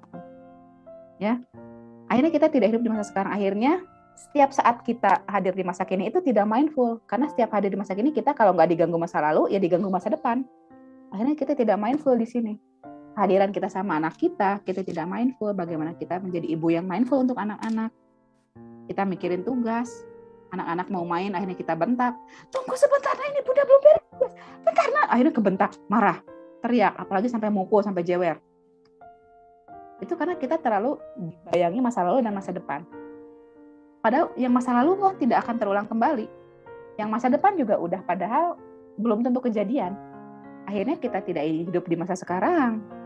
Gak beres. Anak-anak juga dapatnya malah jelek, malah meninggalkan luka batin. Sering kan? Akhirnya malamnya kita nangis, anak lagi tidur, ya Allah, maafin bunda ya nak, tadi bunda mukul kamu, nak kelepasan ya Allah, kenapa sih harus mukul ya Allah, bunda nyesel ya Allah, ampun ya Allah. Menyesal. Besoknya gitu lagi dah. Berapa kali kita kayak gitu setiap malam? Sering nggak? Menyesali perbuatan ke anak kayak gitu, besoknya kayak gitu lagi. menyesal lagi, gitu lagi. Itu karena salah satu dampak kita tidak mindful menjadi manusia. Kita tidak mindful menjadi seorang ibu. Kita tidak mindful menjadi manusia seutuhnya. Karena kebanyakan overthinking tadi, mikirin yang hal yang belum terjadi dan belum tentu terjadi. Gitu. Jadi sebenarnya semuanya soal kelola diri kita ya, bukan soal orang lain. Ya nantilah di kelas gitu ya, Teh Lisa ya. Baik, mungkin slide terakhir ini sudah ya. Ustaz coba sudah terakhir nih, alhamdulillah amin. Nanti mungkin kalau ada pertanyaan boleh kita diskusi aja, kita boleh sharing. Kalau saya bisa jawab, saya jawab. Kalau yang nggak bisa saya jawab, saya PR-in. Atau saya nanya lagi ke Umi Suci nanti ya. Daripada saya salah jawab, atau saya nggak tahu jawabannya, lebih baik kita diskusi sama-sama sharing. Gitu ya. Oke. Udah selesai mungkin Ustaz Dikri ya, slide-nya sudah terakhir. Coba tinggal terakhir aja udah. Jazakallah khairan katsira. Terima kasih atas perhatiannya, atas waktunya juga saya kembalikan ke Bu Iis. Mangga Bu Iis. Jazakallah khair, Masya Allah ilmunya Bunda Ambar. Saya dari tadi menyimak, biasanya kan kita ngantuk ya kalau terus gitu. Enggak ini, wah ini kalian belajar sains, kalian belajar ilmu agama, banyak hal ya. Jadi memang dengan saum ini banyak hikmah dan keutamaan yang Allah berikan untuk kita ya. Untuk healing iya jelas banyak caranya gitu kan. Jadi sinilah yang perlu kita syukuri ya.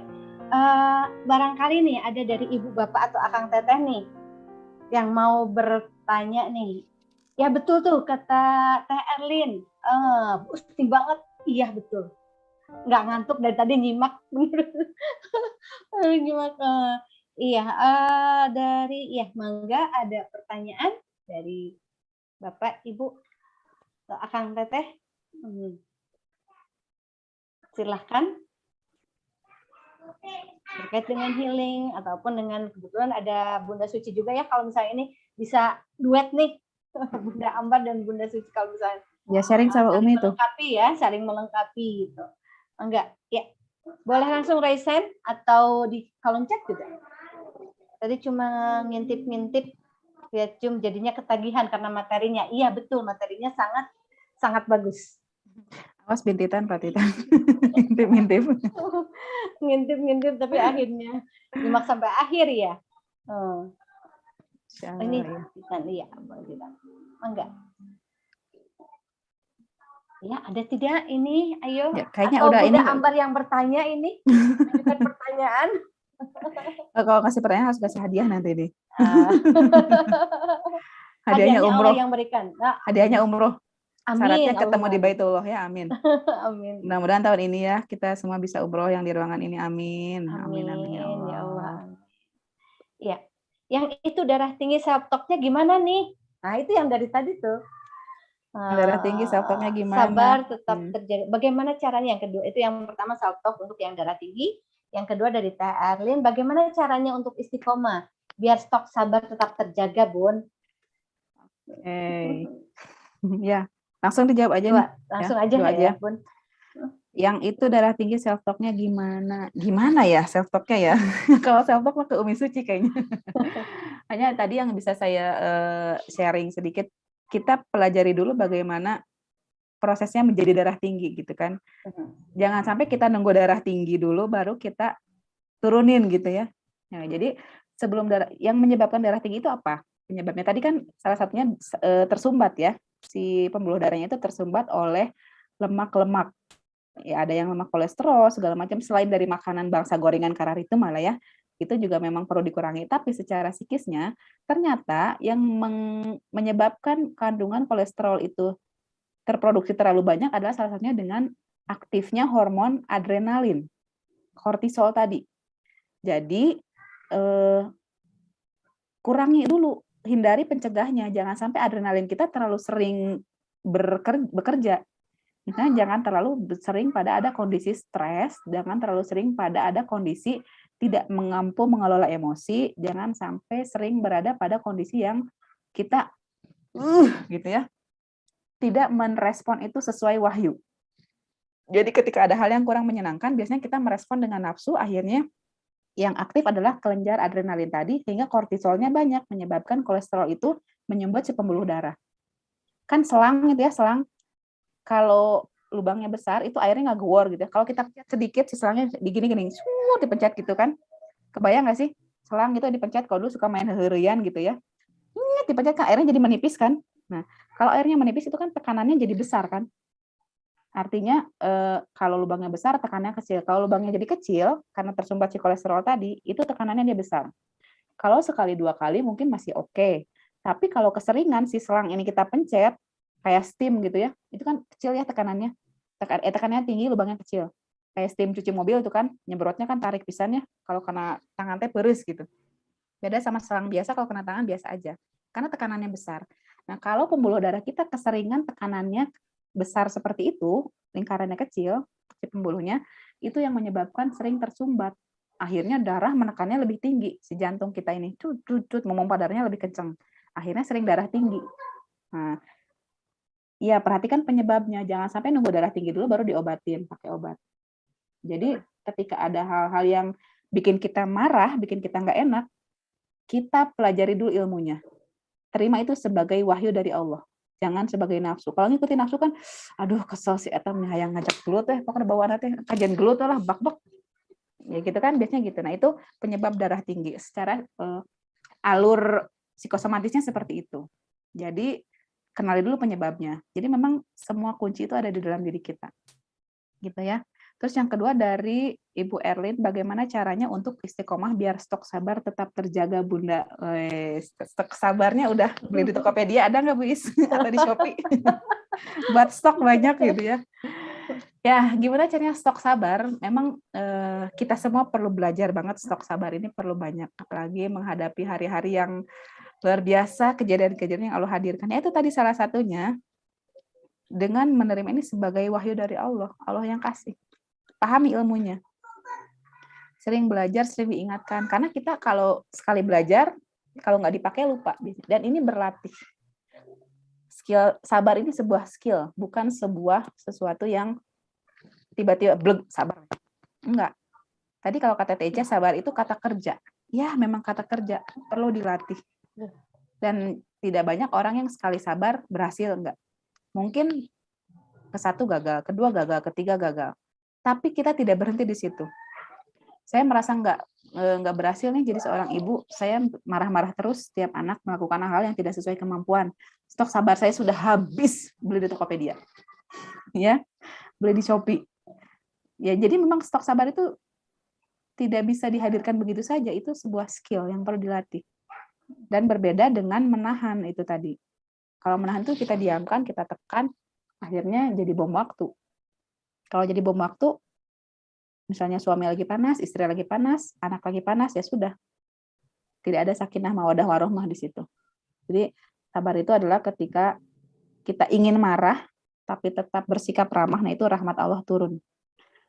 Ya, ada dalam Al-Quran, Ali Imran. Jadi kalau kita berlaku kasar, lagi keras, maka niscaya mereka akan menjauhimu. Itu kan? Maka berlakulah, berlemah lembutlah dengan rahmat Allah. Jadi ketika kita ingin marah sama anak, di dalam mulutnya pengen berkata, segala macam, dan tangannya pengen gimana gitu ke anaknya, pengen nyubit, pengen jewer gitu ya. Ketika kita bisa berlatih untuk mengalirkan energi itu menjadi energi yang lain, itu rahmat Allah turun di keluarga kita. Makanya penting-pentingnya berdoa memohon rahmat Allah itu di situ. Ketika kita marah tapi masih bisa ramah sama anak, itu rahmat Allah turun di situ, Masya Allah. Itu berlatih skill. Seperti halnya ikhlas, seperti halnya cinta, itu juga skill yang perlu dilatih. Bukan tiba-tiba, ya Allah, cintailah aku, bleg dicintai Allah, enggak. Itu proses yang berat loh dicintai sama Allah. Proses yang harus juga kita meraih, menjemput itu berat banget. Suatu kata kerja, bukan kata benda. Nanti saya tanya ke guru bahasa Indonesia di sini ada Ibu Nurul nih kayaknya nih. Bedanya kata kerja sama kata benda apa itu ya. Begitu Bu Elin mungkin kurang lebih. Yang ketiga, Bun, dari Teh Yayu. Assalamualaikum Bunda Ambar, izin bertanya. Bunda, saya tipe orang yang memikirkan masa lalu dan masa depan, lalu masa sekarang. Kebingungan, merasa riuh, sekaligus over negative thinking. Nah, treatmentnya bagaimana nih? Baiknya untuk mengatasi hal tersebut. Iya. Ya, Bu Yayu. Jadi kan indah. Jadi memang perempuan itu apa ya? Untuk overthinking ini memang sulit dihindari gitu ya. Tapi bukan berarti tidak bisa ditepis, bisa. Kita bisa berlatih. Ya. Gimana caranya ketika kita hadir di masa kini, saat ini mindful khusus. Jadi misalnya nih saya sekarang lagi Zoom di sini. Padahal sebelumnya itu misalnya saya lagi apa ya? Misalnya saya ada kerjaan deadline yang harus dikerjakan. Atau misalnya ada hal yang urgent, misalnya apalah gitu yang mengganggu saya pikiran. Tapi karena saya harus mindful di sini, ya udah, yang sebelumnya, yang perlu saya kerjakan sebelumnya tidak selesai, yang masih bikin saya gondok, misalnya saya habis berantem misalnya ya sama seseorang, ya, habis gelut misalnya, masih deg-degan nih. Ya sudah, kita hadir, saya mindful di sini. Saya kesampingkan dulu pikiran itu, saya hadir di sini full, memberikan materi, menyampaikan materi. Jadi mindful. Karena percuma ketika saya membawa emosi negatif dari hal sebelumnya saya terjadi, atau misalnya saya overthinking. Gimana nanti kalau misalnya ketika Zoom ini tiba-tiba mati listrik, atau tiba-tiba nggak ada sinyal, atau tiba-tiba komputernya error, kan itu belum terjadi juga.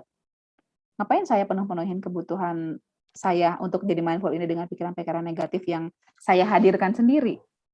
Kan itu belum terjadi, dan belum tentu terjadi. Bagaimana treatmentnya? Nah, nanti ada juga di kelas spiritual motherhood juga ya, sama Bunda Anik nanti ya, ikut kelasnya Teh ya. Itu khusus emak-emak, kelas yang menjadi seorang perempuan yang mindful.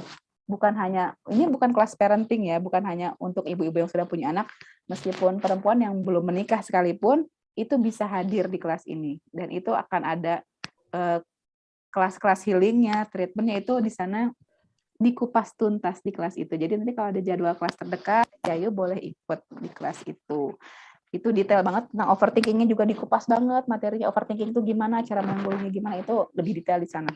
Ternyata kita menguliti diri sendiri gitu. Waduh, ternyata salah ya. Oh, ternyata salah. Oh iya, salah ya. Jadi kita kayak menguliti diri sendiri gitu ya.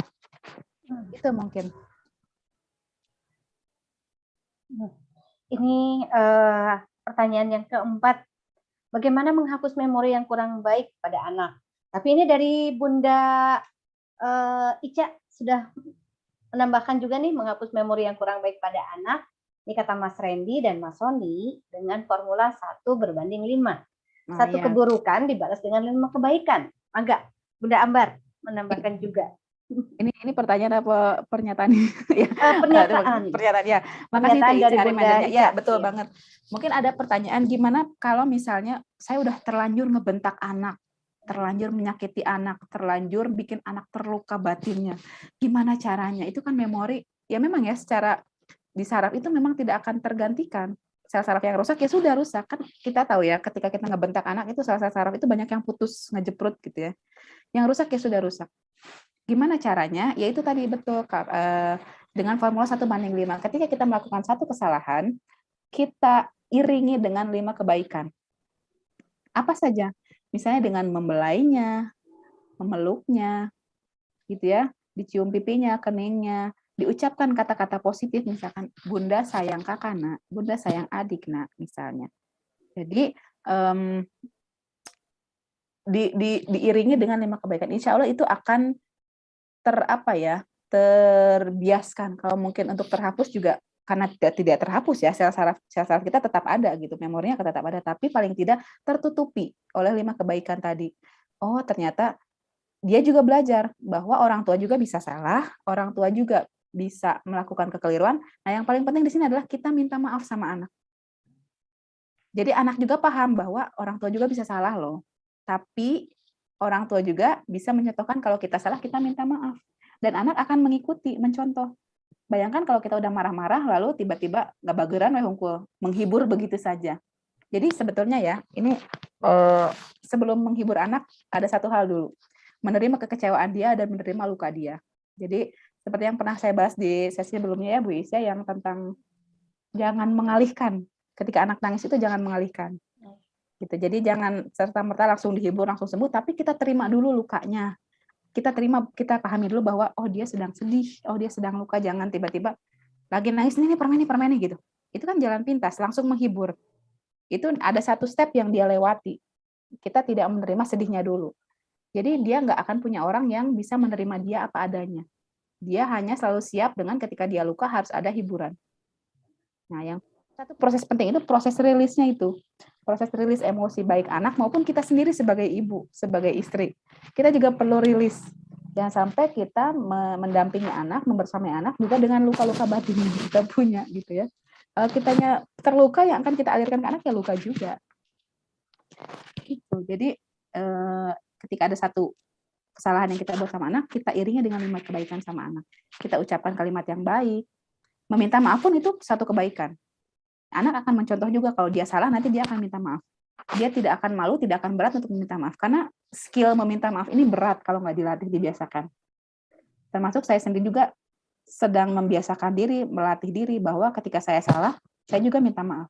Bunda minta maaf ya nak, tadi Bunda misalnya begini. Tadi Bunda minta maaf ya nak, udah bikin kakak sedih. Detail, Bunda minta maaf karena apa? Nanti anak juga akan terbiasa seperti itu. Nanti juga anak saya yang kecil juga udah mulai terbiasa. Anda, adik minta maaf ya tadi adik udah nggak nurut sama Anda, bikin Anda sedih. Dia terbiasa untuk minta maaf. Toh tidak ada yang salah dengan minta maaf duluan. Justru itu satu skill yang perlu dilatih dan itu suatu prestasi menurut saya. Termasuk kemarin anak saya yang pertama dia jujur untuk hal-hal yang mungkin ya saya akan marah gitu. Tapi dia berani jujur. Nah, kemarin kakak gini. Udah minta maaf, kakak minta maaf ya ndak. Oh iya, makasih ya kak udah jujur. Bunda bangga sekali kakak jujur. Padahal dalam hati geremet, ya Allah ternyata dia kayak gitu ya Allah di belakangku. Kesel kan? Tapi kita responnya adalah, makasih ya kak, kakak udah jujur sama Bunda, Bunda bangga sekali kakak jujur. Bunda seneng deh, kasih peluk. Kita apresiasi kejujurannya. Jadi anak tuh akan ketagihan kalau dia jujur. Jadi nanti lagi kalau ada apapun dia akan jujur karena dia senang ketika jujur diresponnya dengan baik, dikasih pelukan loh ketika dia jujur. Makasih ya kak ya udah jujur ya Bunda senang deh kakak jujur. Padahal dalam hati ya Allah ini anak kenapa baru ngomong sekarang? Gemes.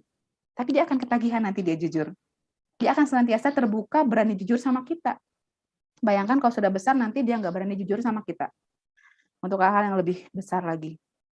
Kan kita sedih ya untuk hal yang harusnya dia jujur sama kita, tapi karena kitanya selalu merespon tidak baik saat kita jujur, dia akan kapuk. Misalkan dia jujur, udah maaf ya kakak kemarin, oh jadi kamu yang kayak gitu sih kemarin, udah kapok dia mau jujur lagi sama kita, nggak mau jujur sama si Bunda, sama si Bunda mah kalau jujur dimarahin, mendingan bohong aja biar si Bunda nggak marah. Jadi terlatihlah dia bohong sama orang tuanya. Karena salah siapa? Apakah salah anak? No, karena kita yang menstimulus dia buat bohong. Karena yang memberi kita ketidaknyamanan untuk anak jujur itu ya kitanya yang salah.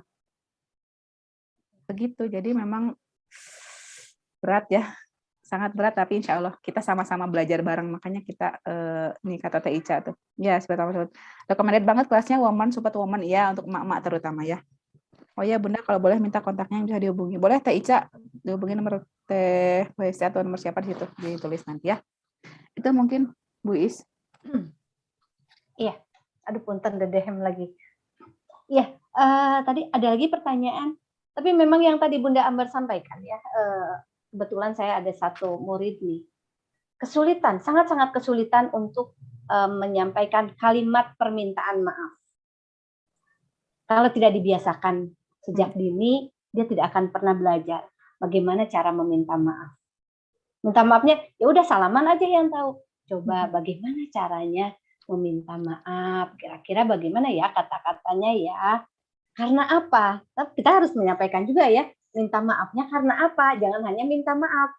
Kebanyakan kan, kadang kalau ada dua anak bertengkar, kemudian satu sama lain minta maaf aja sekarang minta maaf. Tanpa ada penjelasan apapun kan mereka bingung. Yeah.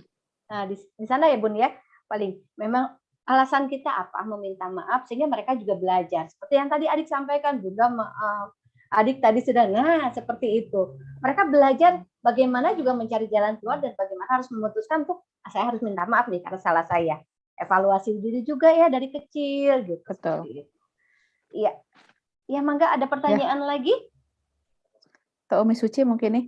Mau sharing Umi tuh. Suci untuk menambahkan barangkali Umi. Kata Umi katanya rilis dulu emosinya, baru finishing oleh self talk tuh. Jadi memang perlu rilis dulu ya Umi ya. Ketika emosi anak itu jangan langsung dihibur, perlu dikeluarkan dulu emosinya. Bisa jadi karena ada luka batin, karena ada dulu penyebabnya. Iya. Umi mau sharing Umi mangga? Mana Uminya? Masih ada di sini kah? Mana ya Umi? Masih ada. Bentar Teh. Oh, siap. Nih, kalau sama self talk sama Umi nih. Jagonya. Dari tadi sih saya dengerin, nyimak Teh, cuman lagi ada kerjaan, jadi disambil kerjaan. Masya Allah, Teh Ambar Teh ya, atuh. Keren. Saling Gimana, nyambung Umi? ya Teh.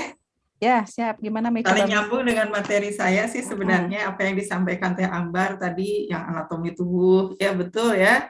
Apa yang kita ucapkan, memang tubuh ngerespon ya. Jantung, ginjal, apapun merespon. Terutama kalau kata-kata yang negatif, itu responnya lebih cepat tubuh kita. Makanya kan tubuh kita menolak, karena Allah kan mengharuskan kita, mewajibkan kita untuk berpikir ya positif, berbaik sangka pada Allah. Ketika tidak berbaik sangka, pasti tubuh ngeresponnya ya akan sakit gitu. Karena kan memang Allah mengharuskan kita selalu berpikir yang baik. Gitu. Kemudian tentang self talk ya. Self talk yang keluar dari kita, puntennya Teh Ambar kok jadi saya yang ngomong nih. Gak apa-apa, Umi, sok. Tadi kaget juga saya, soalnya kan saya lagi nulis nih. Jadi apa yang keluar dari diri kita ibaratnya kan seperti proyektor ya. Proyektor kita kalau nonton film, apa yang tergambar di layar itu adalah proyeksi dari diri kita sendiri. Satu itu. Yang kedua, ibaratnya kita teko ya. Apa yang tertuang adalah apa yang ada dalam teko itu sendiri. Artinya kalau kita sering berpikir negatif, berarti harus dicek penyebabnya.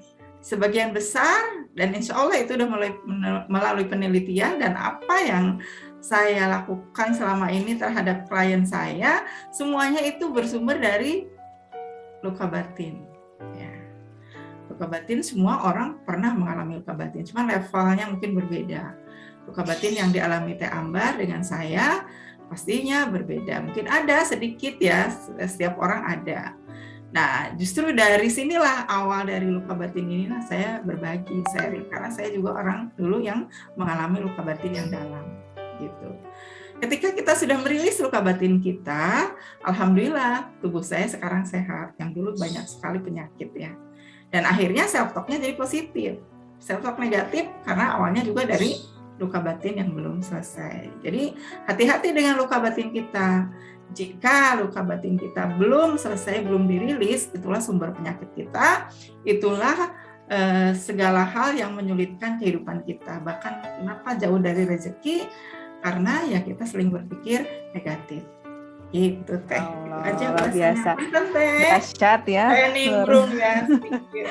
Jadi benar banyak banget efeknya ternyata ya Umi ya, ketika kita punya luka batin yang disimpan bertahun-tahun dari masa kecil, luka batin dari orang tua, luka batin dari pasangan gitu ya.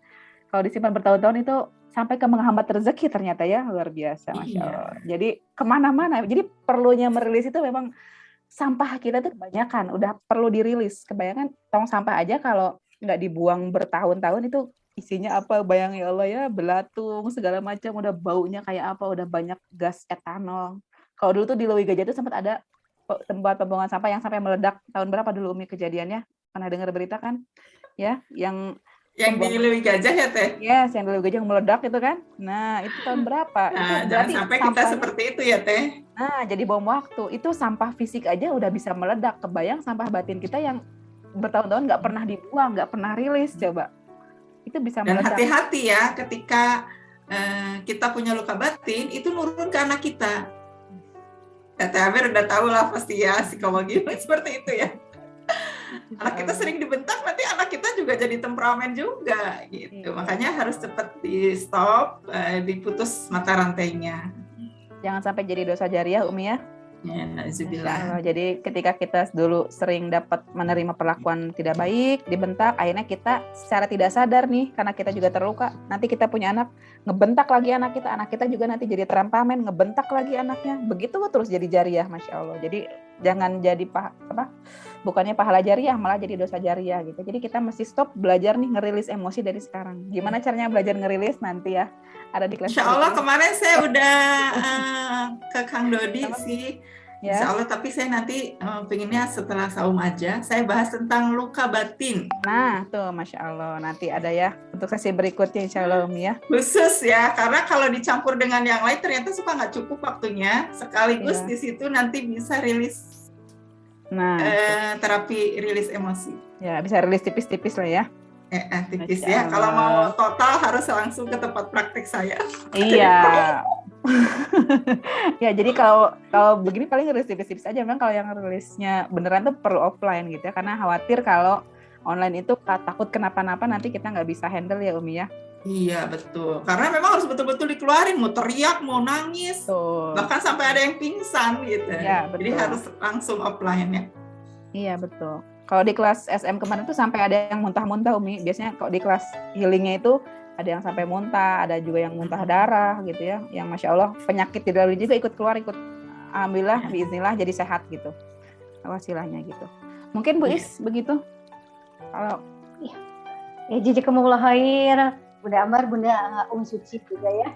Ya, untuk sharing Iya Teh Iis, sudah salam kenal dari saya. Sama-sama Umi, iya, salam kenal juga. Kita dipertemukan ya di sini. Semoga bisa dipertemukan secara offline ya.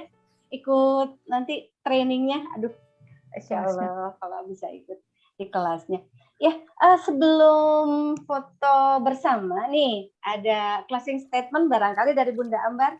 Mangga. Oke, untuk closing statement mungkin ya.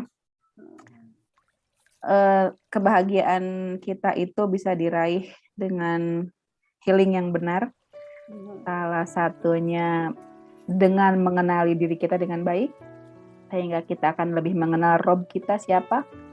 Dan sejatinya kebahagiaan yang paling hakiki adalah ketika kita menyadari betul bahwa kita ini seorang hamba, ada Allah yang mengatur hidup kita, dan tidak perlu ada kekhawatiran apapun di hati kita karena kita hanya menjalani semua skenario darinya. Semua sudah diatur olehnya, semua sudah disiapkan solusinya, semua sudah disiapkan rezekinya. Kita tinggal running aja. Tugas kita adalah merespon dengan sebaik-baiknya respon. Tidak perlu menolak dengan reaktif. Tidak juga terlalu impulsif menerima semua kejadian itu dengan hal yang tidak baik, dengan nafsu. Tapi kita terima semua kejadian yang Allah hadirkan, apapun yang menyenangkan, yang tidak menyenangkan, itu sebagai respon dengan itu wahyu dari Allah. Semuanya dari Allah, yang baik, yang buruk. Inilah pentingnya iman qada dan qadar itu tadi, ya, iman kepada hal yang baik, yang buruk menurut kita gitu ya. Ada yang mungkin menyenangkan buat kita, tidak menyenangkan buat kita, tapi semuanya yakin itu Allah bukan lagi iseng ngasih cerita ke hidup kita bahwa kita ini ya memang seorang hamba yang lemah, tak berdaya, nggak punya apa-apa. Memang makhluk yang selemah itu, setidak berdaya itu, tanpa pertolongan Allah. Jadi tugas kita bukan mencari solusi, tugas kita adalah mendekat sama Allah. Kalau kita sudah mendekat sama Allah, Allah berikan semua yang kita butuhkan, Allah kasih semuanya. Solusi yang selama ini kita cari yang nggak ketemu, Allah kasih semuanya. Tugas kita bukan mencari jalan keluar, tugas kita adalah kembali ke Allah. Dan nggak jauh-jauh, Allah itu ada di dalam diri kita. Allah itu dekat, lebih dekat dari urat nadi yang ada di leher. Lebih dekat dari urat nadi. Saja mungkin dari saya. Terima kasih Bu Is. Mohon maaf atas kekurangannya. Terima kasih. Assalamualaikum warahmatullahi wabarakatuh. Waalaikumsalam warahmatullahi wabarakatuh. Menerima apapun kebaikan dan sebaliknya yang tidak baik yang Allah berikan kepada kita sebagai wahyu darinya. Yang pasti Allah Maha tahu apa yang terbaik untuk kita. Karena kita hanya sebagai employee of Allah. Gitu ya Teh Ambar ya. Kita hanya hamba Allah. Jadi segalanya kembalikan pada Allah. Yang pasti diawali dengan niat yang baik. Segala hal juga dipalih pada niat. Ujungnya adalah kembali kepada Allah. Seperti itu ya Bunda Ambar ya. Baik, minta bantuannya. Aduh Masya Allah, ini hari ini belajar dari tadi mulai kayaknya nggak bosan nih. Kalau ada sharing lagi tidak sampai ngantuk. Semoga menjadi amalan surga untuk kita semua ya. Amin, yang hadir amin, pada hari ini, juga pembicara ini juga untuk materi ini untuk Bunda Ambar juga ya. Minta bantuannya kepada Ustadz Irgi barangkali ya sebelum sesi foto bersama, agenda Syai Profesi hari ini alhamdulillah berjalan dengan lancar, dengan banyak ilmu yang kita dapatkan hari ini, semoga bermanfaat dan semoga selalu ada keberkahan di dalamnya. Setidaknya untuk evaluasi kita juga ya ke depannya. Kita tutup dengan hamdalah dan doa akhir majelis. Alhamdulillahirobbilalamin. Subhanakallahumma wa bihamdika asyhadu an la ilaha illa anta astaghfiruka wa atubu ilaik. Sebelum menutup dan sebelum foto bersama, saya ucapkan juga jazakumullah khairan katsiran untuk semua. Wassalamualaikum warahmatullahi wabarakatuh. Waalaikumsalam warahmatullahi wabarakatuh. Maka Boleh di pada open Ustadz cam. Irgi, ya, Waalaikumsalam. open cam semuanya. Nah, baru kelihatan tuh ada Teh Eis. Di Lembang Teh Eis, Damang. Bapak Mangga ya. Pak Henry lagi di jalan, keamanilah Bapak. Iya, mohon bantuannya pada Ustadz Irgi. Itu untuk ada memotret, Dedek. ya. Ada Anum, sehat Anum. Dodi tuh. Anum. Kang Dodi. Aduh, ini langsung lucu. teriak siapa tuh yang lucu-lucu. Ada Kang Soleh juga, Insya Allah. Baik. Sahabat-sahabat semuanya, bismillah. 1, 2, 3. Oke. Iya, salaman 2. 1, 2, 3. Ya, sudah cukup. Terima kasih. Masya Allah.